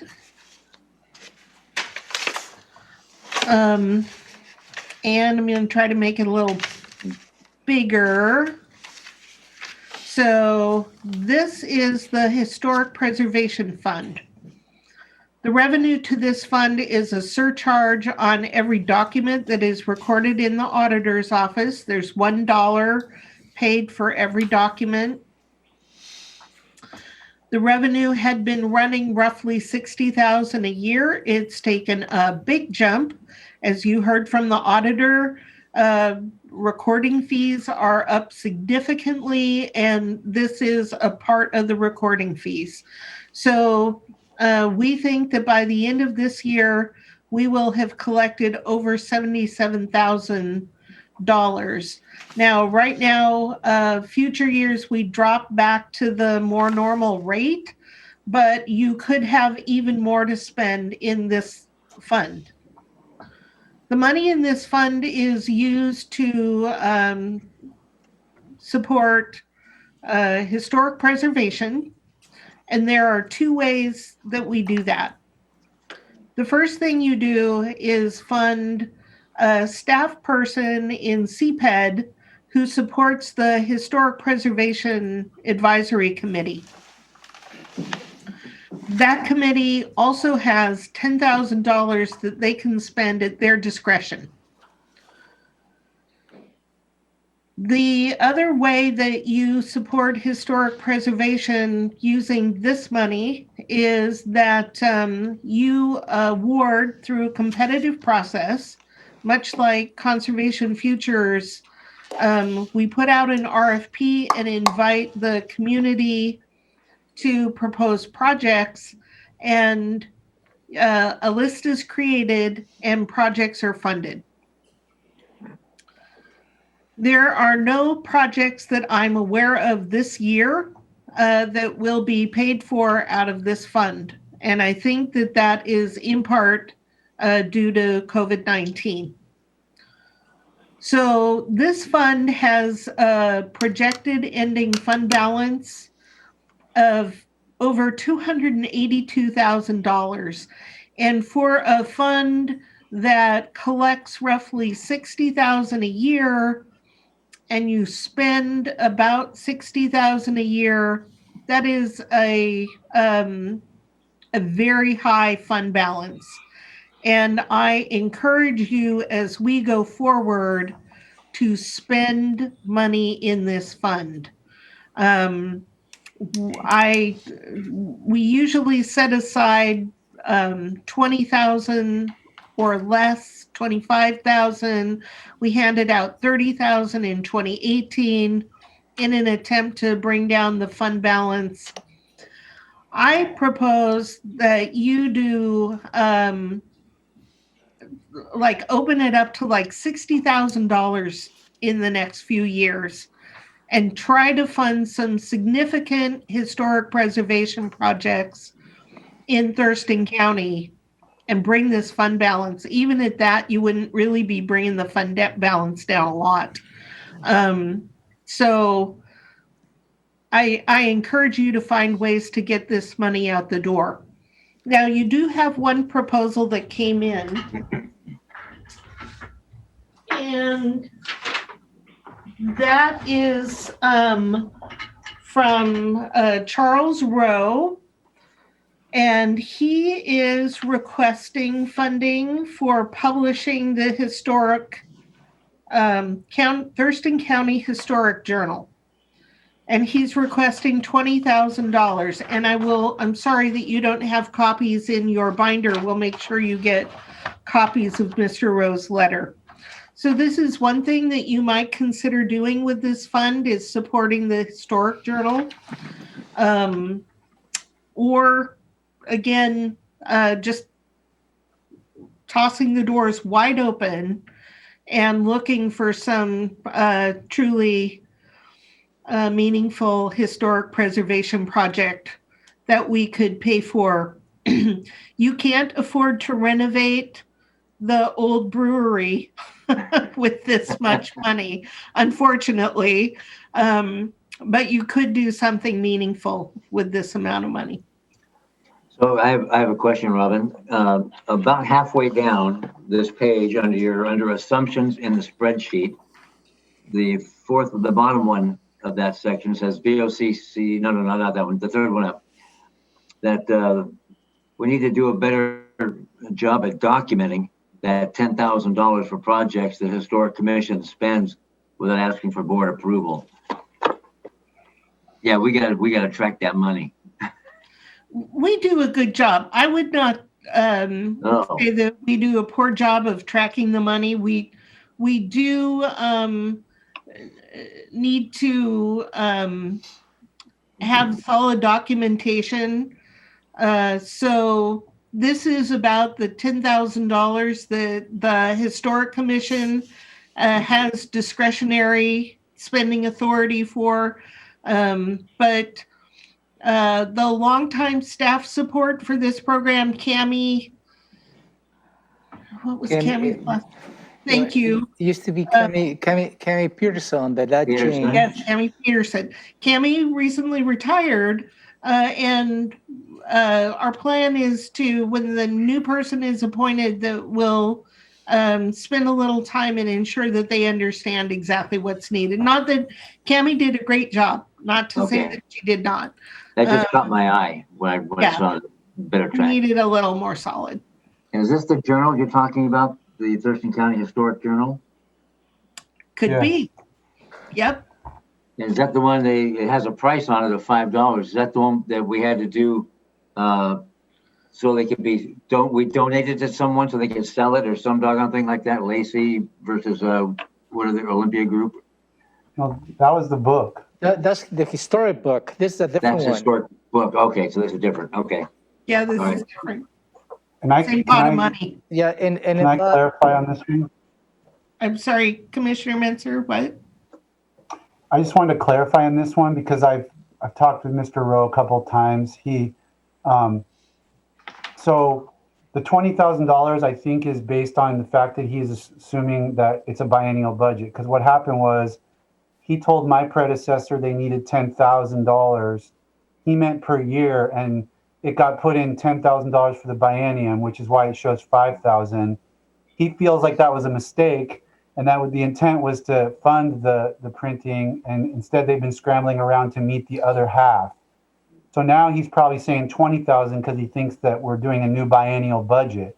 My understanding is that it's a $10,000 per year request to support this publication, just so that number's clear. He does go on to clarify that. Yes, thank you, Commissioner. Good. 10,000 a year. So related to the historic book, we're going to be bringing the final item on the final step for your consideration later this month on the distribution of the book. That's where you're recalling, Commissioner Hutchins, is the Okay. historic book. Yeah. Thank you. All right. Anything else about this fund? So how do we, Robin, if we want to take your advice and fund some other things, or the historical journal as an example, when do we make that decision to do that? So you would make that decision this year during the budget process. You could instruct me to add, I think that I've put this amount into Questica. I need to double check how much is in Questica. Denise is nodding. This is what's in the system. Oh, maybe not. Look. Wait. Yes, we'll look. Okay. I'll double check. And in particular, okay, yes, I'll double check. Okay. So if 60,000 is in, then just give me a thumbs up. If I don't have this much in the system, then what I'll be asking you for is to approve a budget change that would reflect this amount of money. And then The other option is to just direct the staff to advertise for this amount of projects, and we would adjust the budget later, depending on how much you spend. And then, so for example, the historic journal could then apply through that process for whatever amount they think they need. Absolutely. Yeah, and they have in the past, but they have not been successful because there is a competing interest between the journal and the book. And that's what Mr. Roy is coming, this approach, because it has not been successful. Just saying. Yeah. Gary, do you have any questions on this? No, sir, I do not. Okay. Now, moving on to conservation futures.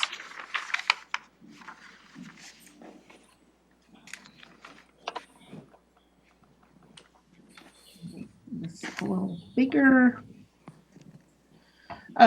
We've looked at conservation futures before.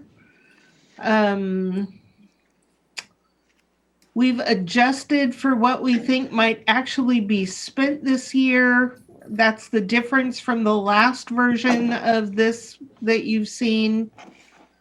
We think we're going to have an ending fund balance at this point of time of $7.7 million. The habitat acquisition and the conservation plan here are more than what you've committed to in the HCP that was submitted. And I think it's also a little more than what we've talked about in ongoing rounds of proposed funding for land development easements and other land purchases. But even if you spent the $3.5 million on habitat acquisition and the conservation plan, you would still have an ending fund balance next year of $5.2 million. So what you see here is you have adequate money. Oh, I think that this might be high to cover the costs of proposals that you just approved.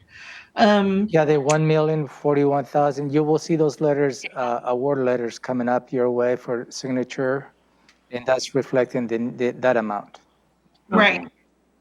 So we still have a lot of money in this fund, and I believe in the HCP you've committed to $500,000 a year. So you have a lot of capacity here.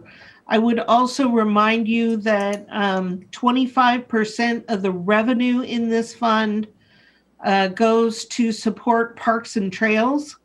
It has to be used on property that was purchased with this fund. We only have 2 parks that we partially paid for with conservation futures and a number of trails. So Public Works tends to use, they usually use all the money. Sometimes maybe not quite, but it gets really close every year to this 25%. And then we have a very small debt payment that's going to continue for a few more years for the Cooper Point property. That's this $36,000 a year. So that's conservation futures. Yes, Commissioner Menzer. So are you saying that the financing structure of the HCP does include $500,000 a year from conservation futures ongoing, but does not include any of the money that the board previously stockpiled from 20, whatever it was, 16, 17, 18? Yes. None of that money was part of what we promised U.S. Fish and Wildlife we would spend. Correct. So we could spend it on prairie credits, or we could not spend it on prairie credits. It shouldn't affect our HCP. That is true. Okay. On what credits, Ty? Well, I was just wondering whether or not the HCP that we submitted relied on the money that we kind of held back. The previous boards had held back from the conservation futures. Robin's saying it doesn't. It does commit the $500,000 a year ongoing, but I guess if we spent the backlog on prairie credits, we could potentially reduce the fees to property owners, and that would be great if we could do that. But it sounds like we're not bound to do that. We could spend it on other things. We have flexibility, I guess, is what I'm hearing. Yeah. Okay, for prairie credit. Got it. Thank you. Maybe I could add a little bit, a little piece of background on that, and that's the cumulative effect. Obviously, what the board, didn't issue grants in 2 years, and it was to build enough capital to start purchasing land. So that was, I believe, the intent at that time.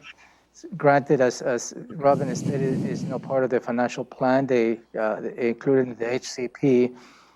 But it was a conversation at that point was we need to have some capital when and if when the HCP is approved. We already have land in place to start exercising and issuing mitigation credits. So that's the background behind that 2.4 million. And when you say land or property, prairie land or property. Yeah, it was related to the HCP. Yes. Okay. And that was, building enough capital to start purchasing. And when the HCP is approved, the land is available. So we don't have a gap when the HCP is approved, and then we start purchasing land. Robin, do you know on the Monarch Sculpture Park, it just shows we have an actual that I guess it's an expenditure of $278,000, but I know we got a portion of that money back.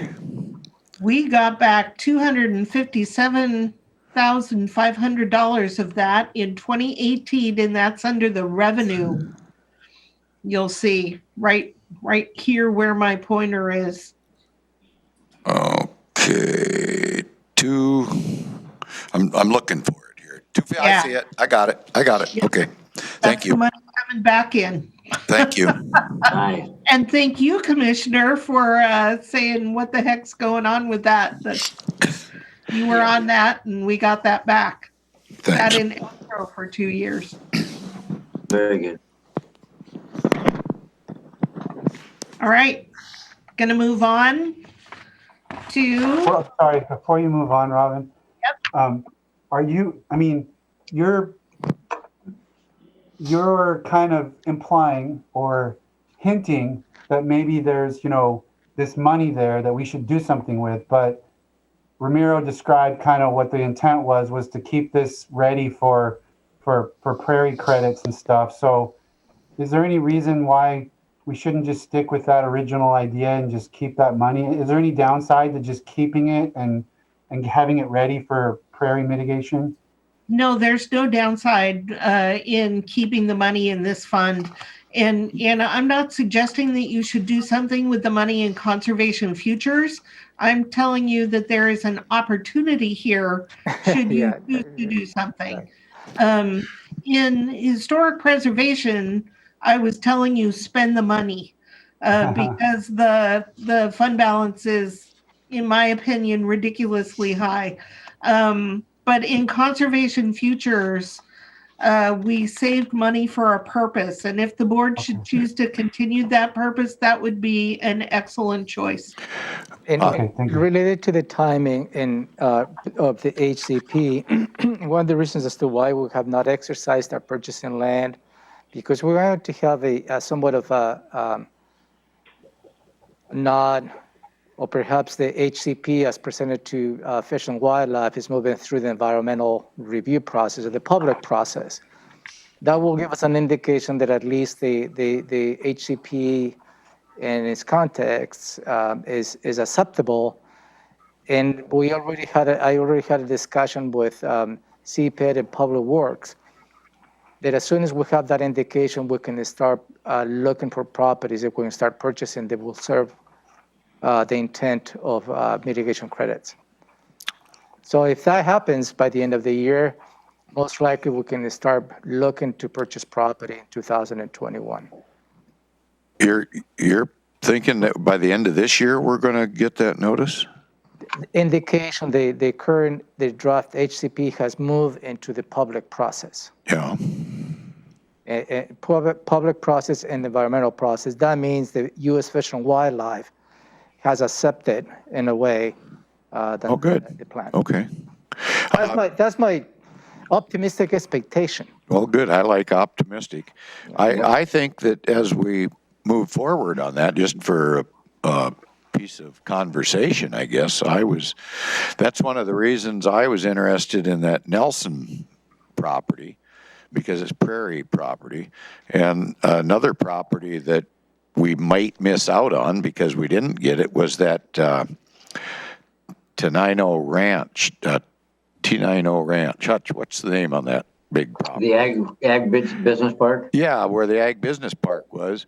And there was something afoot there to partner with the state folks to partner in on getting some of that set aside before that turns into a development. Because now it looks like it's headed to private purchase for a development because we haven't moved on it. So just something to think about.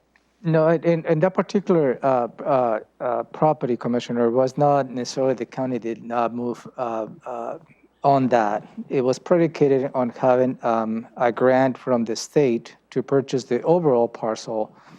And as you may recall, the county sent a letter of support that's willing to participate financially on the overall purchase as long as we set aside some land for credits. So never was the intent, at least from my understanding, the county will go ahead and purchase by itself that property. It was across the road. Yes, no, you're right. It was never, we'd talked about, but acquiring property, and I'm just using that as an example. Whatever happened with the state apparently fell through. Now that property's going up for private sale, and once it goes into development, we lose all possibility of setting that aside for habitat. So that's kind of where I'm coming from on that. Okay, just point of clarification, I guess, Robert, you can go on. Reit. Okay. You ready to go to Reit? Reit 1. Reit 1, the revenue projection in Reit 1 is probably lower than what it's really going to be. We had anticipated Reit 1 taking a dip, and as you know, real estate transactions are booming. So the amount of money that we have in REIT this year and in future years, the revenue is probably understated. When you look at the expenditures, remember that REIT 1 is the only restricted fund that really you have available to use if you should want to spend money on county buildings. This is the source. And while you can use this fund for public works type projects like roads, sidewalks, storm water, sewer, all of that, it can be used for the same things you can spend REIT 2 on. Only REIT 1 can be used for county buildings. And we have such great need that I am recommending to you that we reserve REIT 1 for that purpose.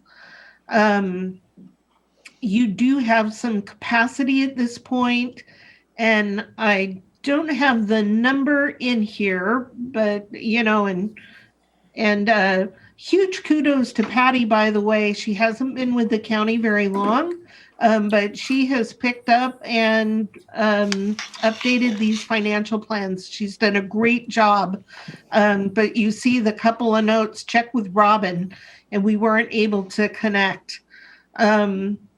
But one of the proposals you'll hear from Public Works is that we use $60,000 out of REIT 1 for a fee in lieu of open space funding.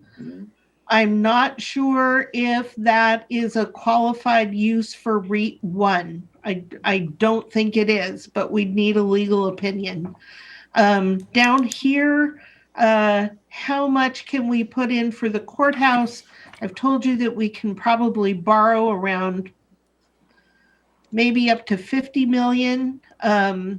We'll continue to look at those numbers, but we do have a fund balance in REIT 1 that allows you some capacity to do some of the projects that are needed for building maintenance and Plan B. This is where it would come from.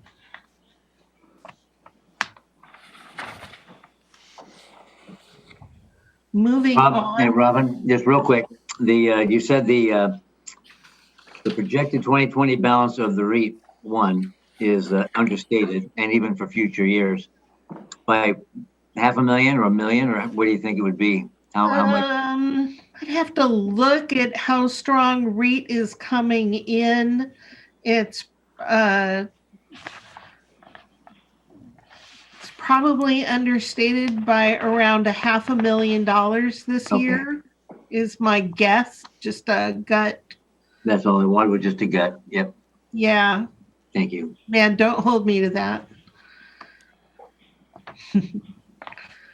I don't want to hear that Beatles song that I heard you playing this morning later. That's funny. Do you remember the song? Uh-huh. I do too. Yeah. REIT 2, moving on to REIT 2. Let's see, where is REIT 2 on this list? Here we go at the top of the file folder.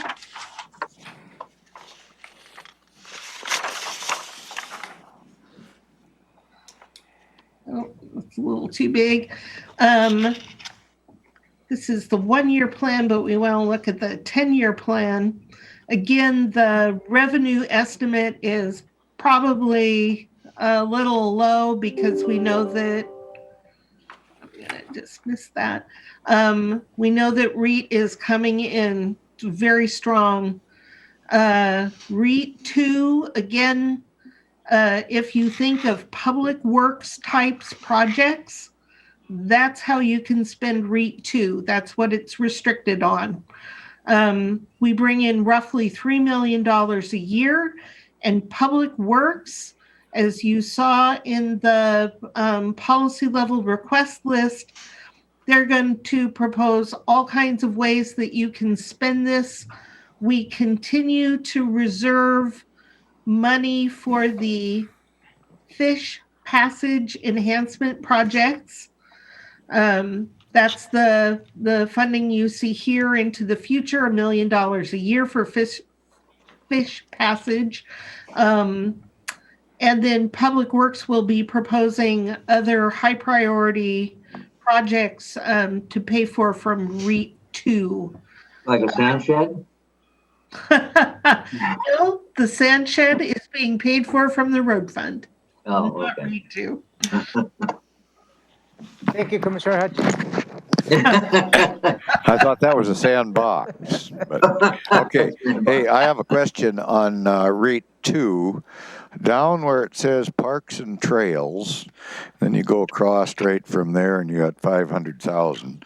But just below, separate by itself, is 44,242 in red.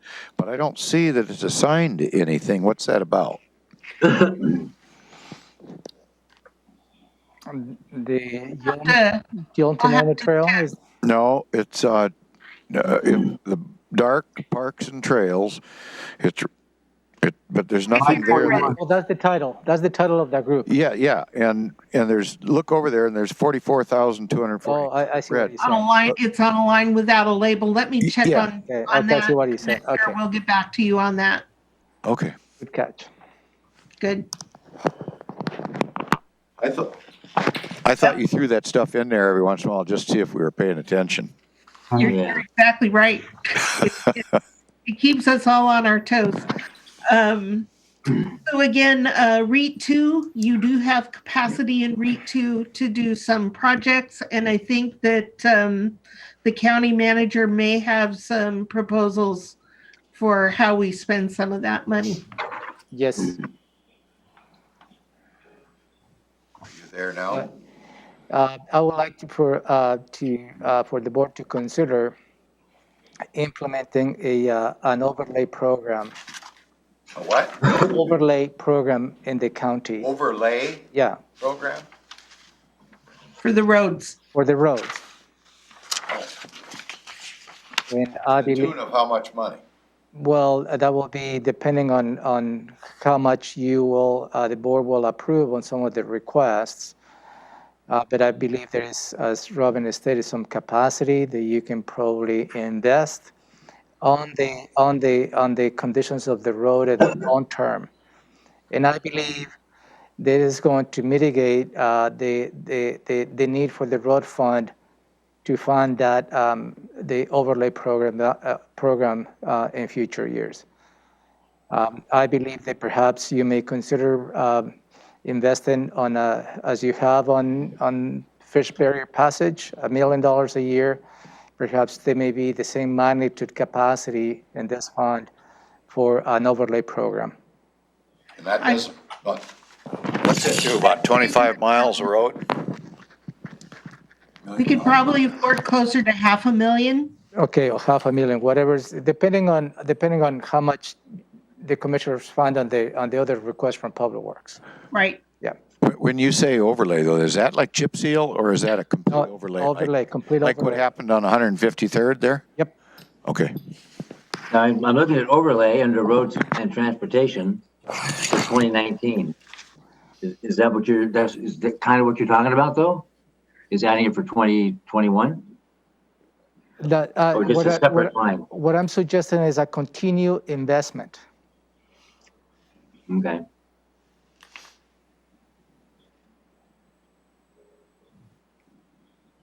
So we do have factored in to this plan. Public Works is proposing $700,000 in 2021, Uh-huh. nothing in 2022, and then $1 million a year for 2 years and bumping that up to $2 million in the future. Now, you're not making budget decisions about those years way out, but you could afford perhaps a little more in 21 and 22 for an overlay project. And this is a little more than chip seal. Chip seal might be considered maintenance. And Reit cannot be used for M&O under certain only under certain circumstances. But what Romero's talking about is projects that would extend the life of the roads. And I do believe that those would qualify as costs for this. So But that, I'm sorry, but Romero, that's the line you're talking about, that is 700,000 for next year, and then in 23, 24, $1 million each, and then upping it to 2 million. Is that what you're talking about? I think there is an opportunity in 22 to continue with the program, and as Robin stated, escalating after that. I think there is some room to have a more robust overlay program. Because right. what we're facing right now, we continue to see the deterioration of the roads, and the chip seal doesn't do anything other than extending the life for maybe 5 years. Versus an overlay extends the life of a roadway between 12 and 15 years.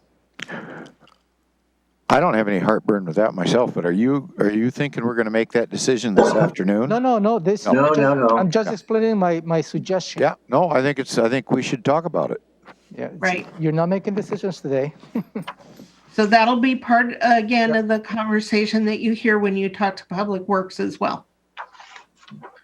All right, so don't save. Moving on then to the Tourism Promotion Fund, 1920. You'll hear from Shauna. She will come in next week. I think I have her on your agenda to report on the tourism industry in Thurston County, especially in light of COVID. And this is the fund, the Tourism Promotion Fund, if you may recall. The hoteliers petitioned the county to establish a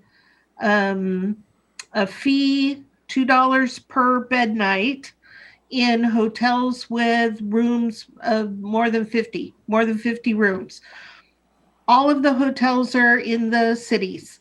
There are no large hotels in the unincorporated county, but the county agreed to collect the tax, and then we pass that money through to the VCB to administer, and it can only be used to market tourism in our county. So Shauna will come in, she'll do a presentation. This fund should always net to zero at the end of the year. So the only reason it doesn't is we've rounded the estimated revenue. Will also be, if you take a look at the revenue in 2020, this revenue stream was severely impacted by COVID-19. So Shauna will also talk about what the estimated revenue is in future years and how much we can really afford. And we'll adjust this financial plan once we hear from her.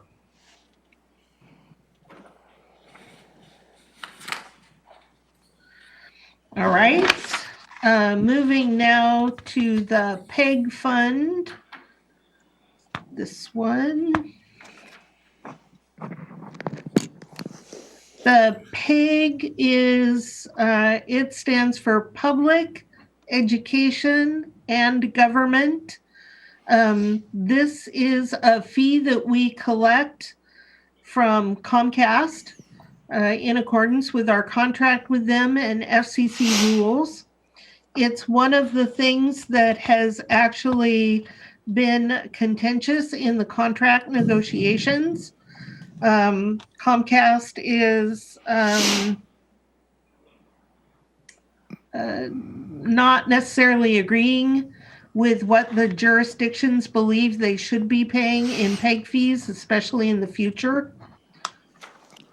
We project this year that we're going to collect a little over $105,000 from them in PEG. And then the restriction in this fund is that it can only be used for equipment and construction that supports making government accessible to the public, educating the public, and broadcasting government. So a lot of this money goes through to Thurston County Media, also known as TCTV. And then we reserve a little bit for the county's use. Now, we spent this down in 2018. There was only about $28,000 left in the fund, just under $29,000. And we did that to support TC Media's upgrade so they could continue to broadcast using modern equipment. We continued that in 2019. The contract is now reduced to where we pay half of our PEG fees to TC Media, and we retain half in the county, and we are now growing fund balance again. But the amount that we collect, again, is currently in negotiation with Comcast, so we don't know what the future holds for PEG.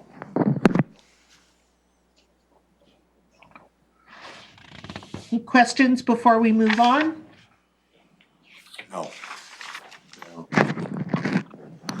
All right, going to TCOM 911. Should need this one.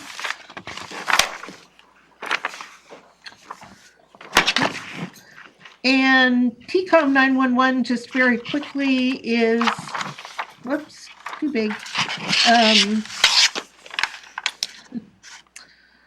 TCOM 911 is a pass-through. As you see, there are numerous revenue streams.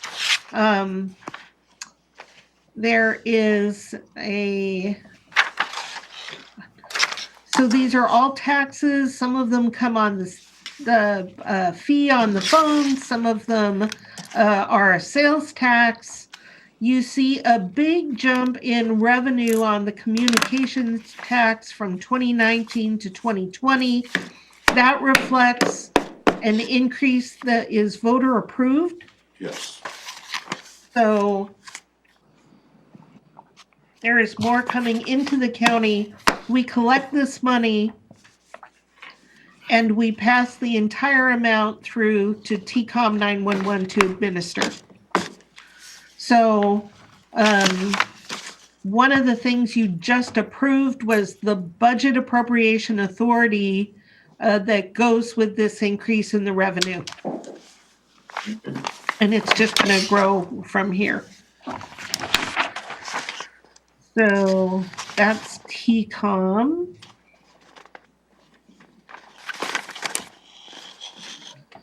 The next item in your packet is the Stadium and Convention Center, which is also known as the Ltch Fund. Make this one a little bigger. The revenue is hotel motel tax. This is what we collect in the unincorporated county. So instead of collecting close to $1 million like we do from hotels in incorporated areas, the unincorporated areas, we don't have a lot of beds.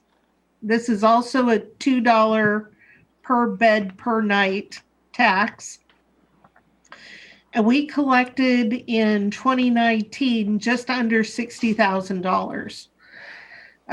If we looked at years prior to 2015, you'd see that there was a pretty steady growth. 10 years ago, when I came to the county, we were collecting less than 15,000. I think it was close to 10,000 in this fund. So it has grown over time. And I think it was around 2016, maybe a little later, that the state made an agreement with organizations such as Airbnb. They had not paid the tax in the past, and now they do. So we saw a pretty big jump. This fund can only be used to promote tourism.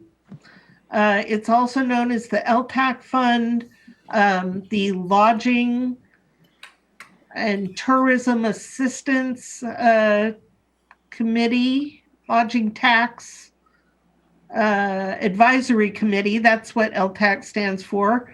Lodging Tax Advisory Committee. The law requires that we have a committee and that they meet and determine how to award the money to the community. So you go through a request for proposals. Commissioner Edwards leads the committee at this time. The proposals come in and we give out grants. And once again, we've got a lot of money in this fund.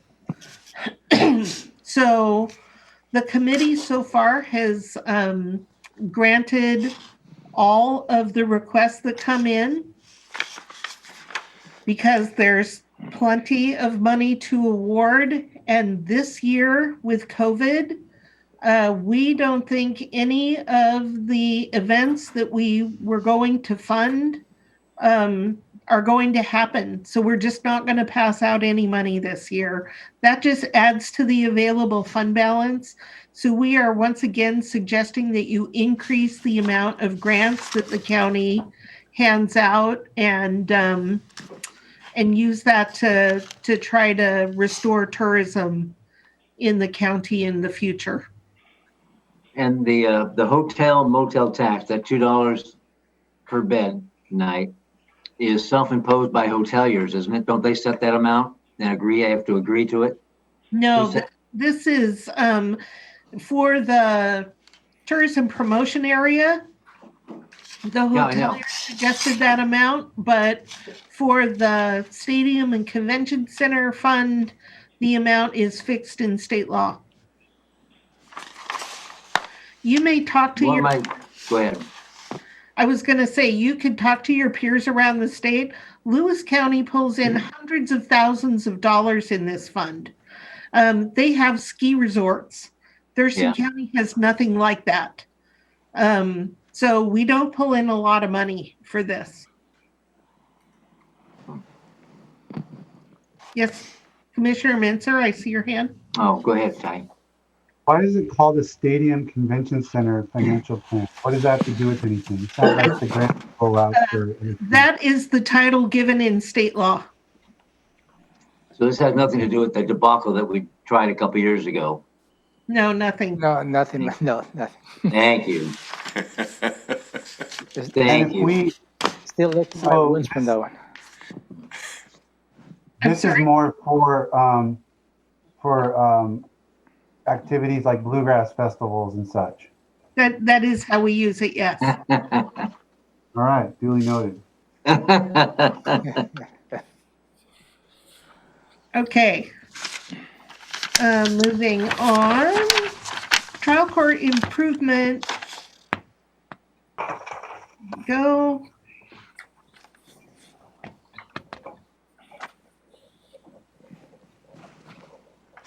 Is it doing that?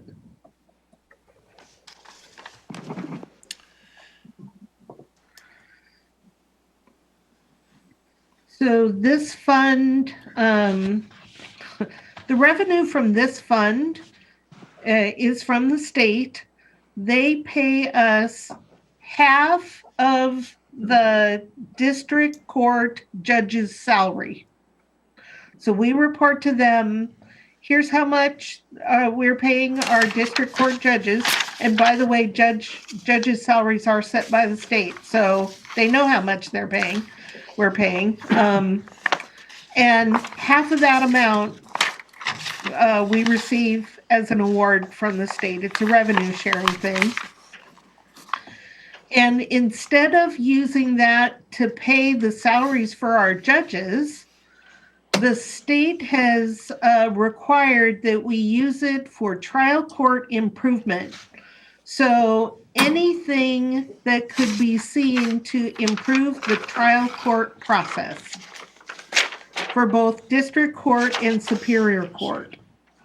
What we tend to do is every year we earmark $50,000 for each of the courts, and then They come in and talk to me when they have a proposal of how they'd like to spend the money.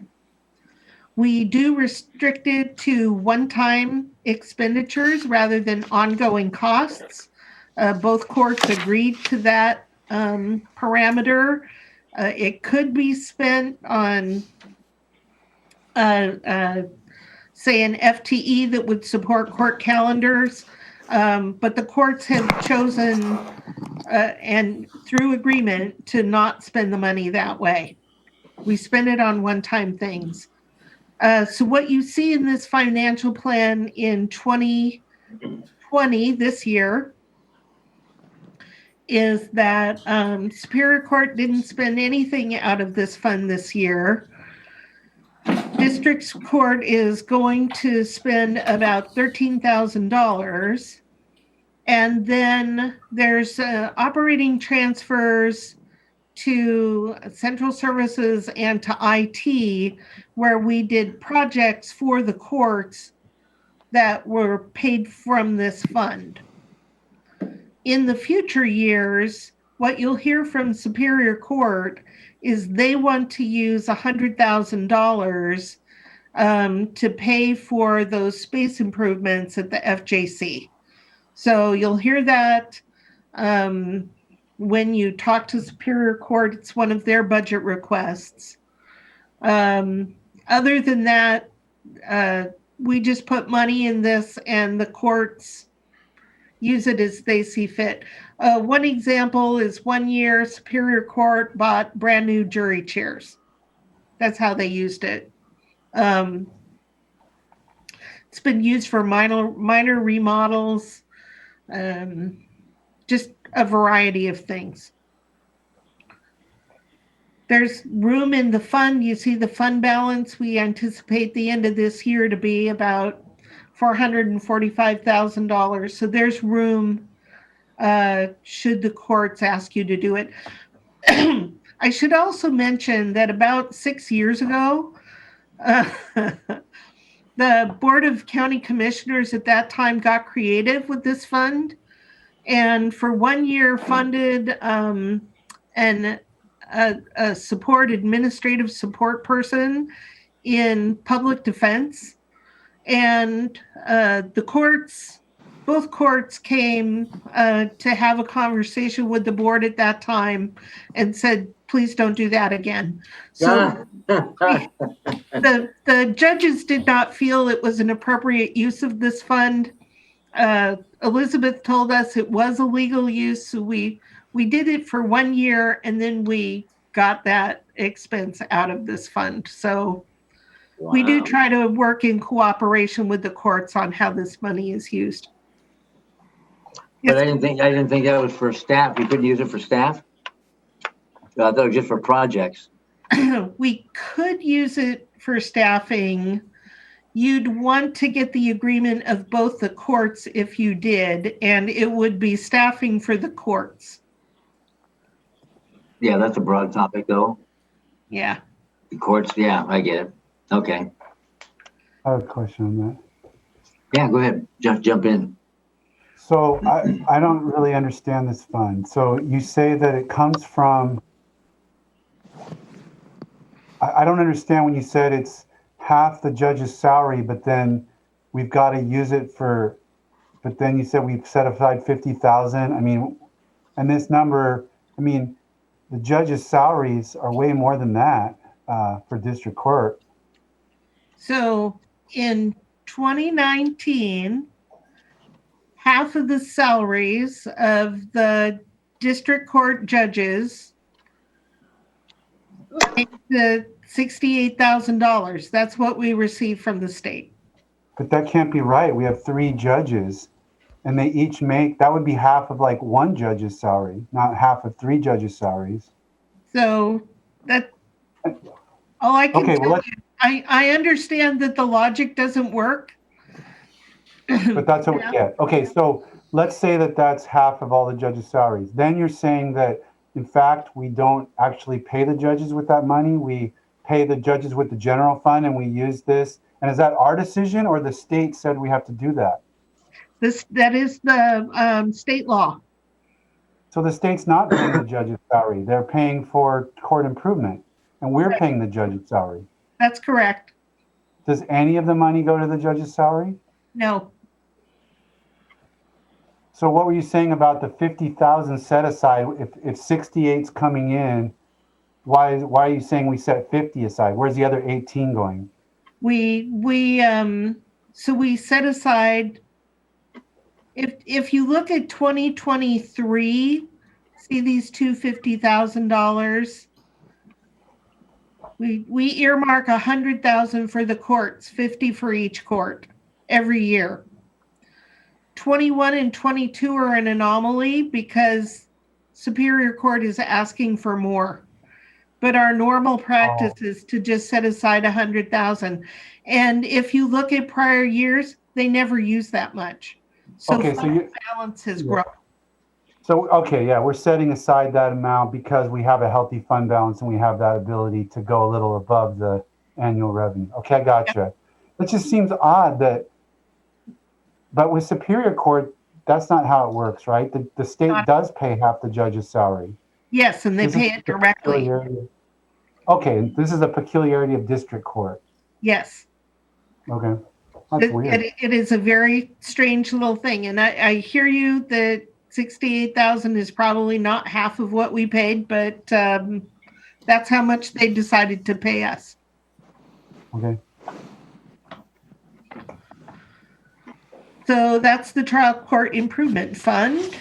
And then the last one that we'll look at today is Detention Sales Tax. Where is it? There it is.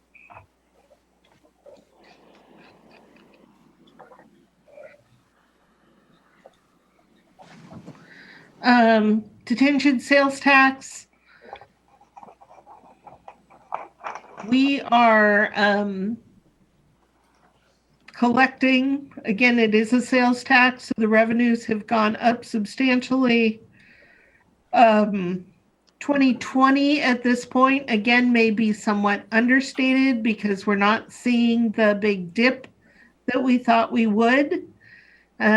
So this amount may need to be adjusted up somewhat. Maybe 300,000, maybe. And then the expenditures from this fund can only go to support construction and operations of jails, both the adult corrections facility and juvenile facility. So what you see here is we pay about $757,000 a year for juvenile,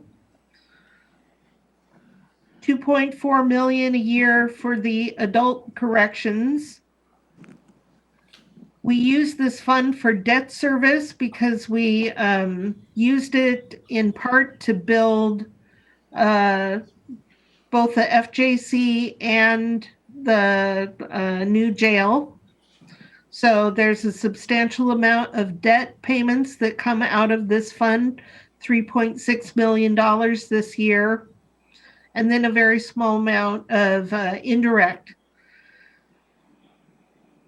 The fund balance is going to be about $3 million, and if we continue to spend at this rate, once we adjust the sales tax revenue, this fund balance is staying pretty steady.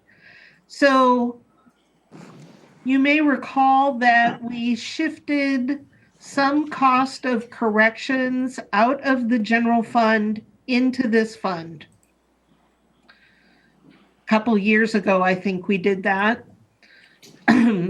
We have a very small capacity here to do that. One of the questions that Commissioner Edwards had asked when we were talking about expanding the jail was how would we pay the operational costs? We could pay for a small amount of operational costs out of this fund, but it wouldn't be enough money in this fund to support the increase that we need in corrections. But as you hear the sheriff talk to you about increased corrections costs, there's a very small capacity here. And I'm just gonna, let me do this, please. I'm gonna enter a number here just to say, if we paid out $300,000 a year, you still have an adequate fund balance because you want this fund balance to be about $1 million a year. So maybe you've got capacity in the $300,000 range. Robin, Yes. under expenditures, I see juvie and adults going back to like 17 and 18, specifically the juvies.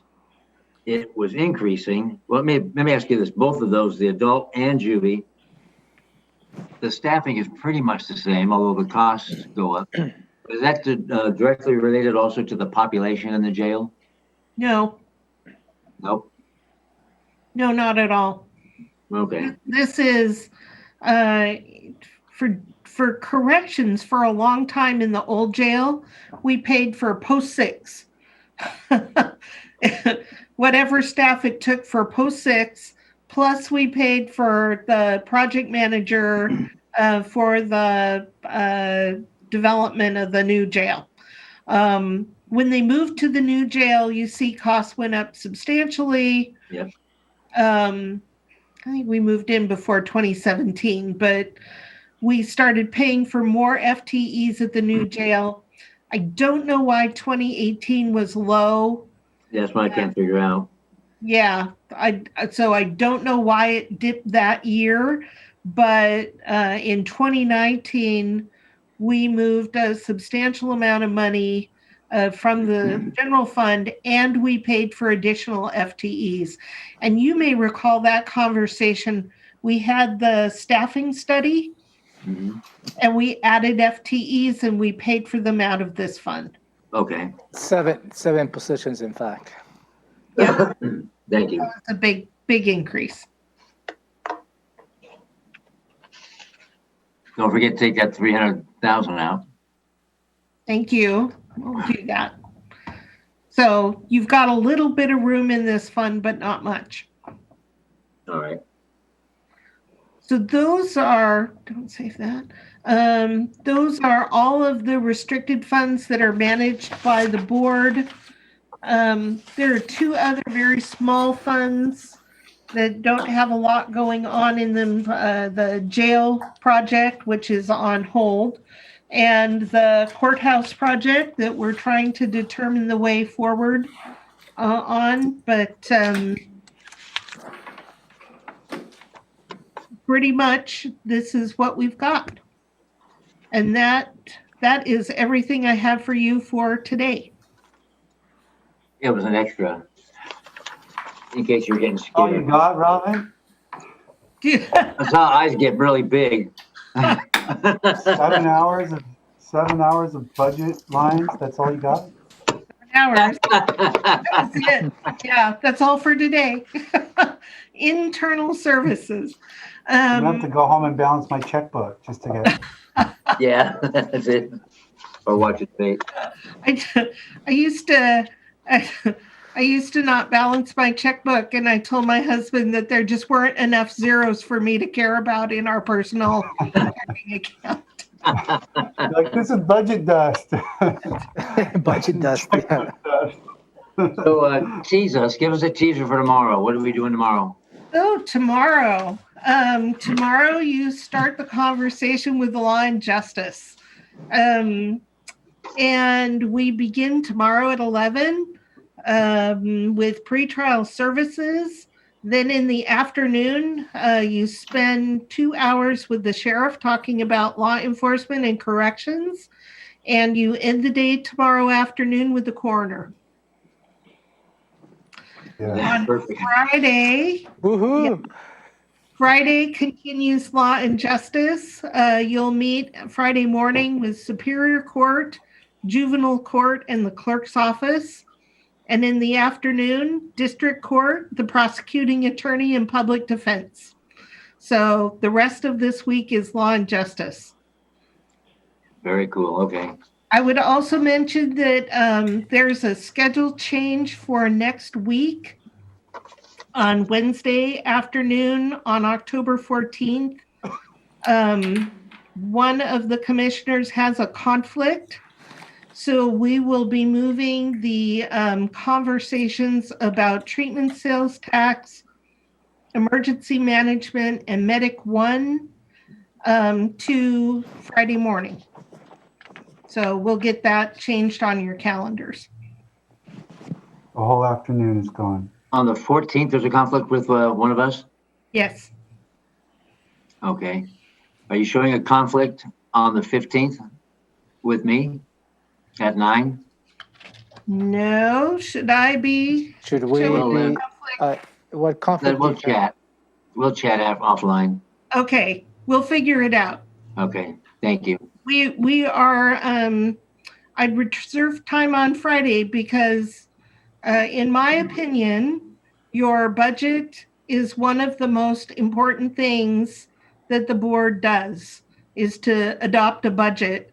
And these 2 weeks of presentations by the offices and departments are important for you to understand the choices that are before you and the capacity that you have. So And you're right. we try to arrange the schedule so that you can all attend and You're hear right. the entire conversation. And so truly based on that, I don't think there's going to be a conflict at all for me. Okay. So if there are any other conflicts for the rest of this week or next week, please let Romero and I know so that we can juggle as best we can. Okay. Thank you. Did Commissioner Edwards leave the house? Yeah, he had to leave. He left about 4:20. Okay. All right. Commissioner Menser, anything? I just wanted to tell you that I beat you to the punch on the sand shed joke before you got here. Did you really? Yeah. That's all right, so you got I proposed filling the old jail with sand so that we can. He got a double barrel. That's fine. Commissioner Edwards seconded my motion right off the bat. I think That's not the first time. I think he was ready to knock some walls and the old jail to accommodate that. Well, His thank you all words. very, very much. Is there anything else for the good of the order? I would just like to express my deep appreciation to Denise, Patty, and Olivia, who are doing tons of work behind the scenes so that we have all of this information to go over. And In addition to that, Amy as well, because she has also worked on that support. So thank Amy you all. too. Appreciate it. The yeah, four musketeers. everyone. Thank you. And we'll see you tomorrow. Yeah. Okay. All right. Thank Good you. night. Good We're night. adjourned.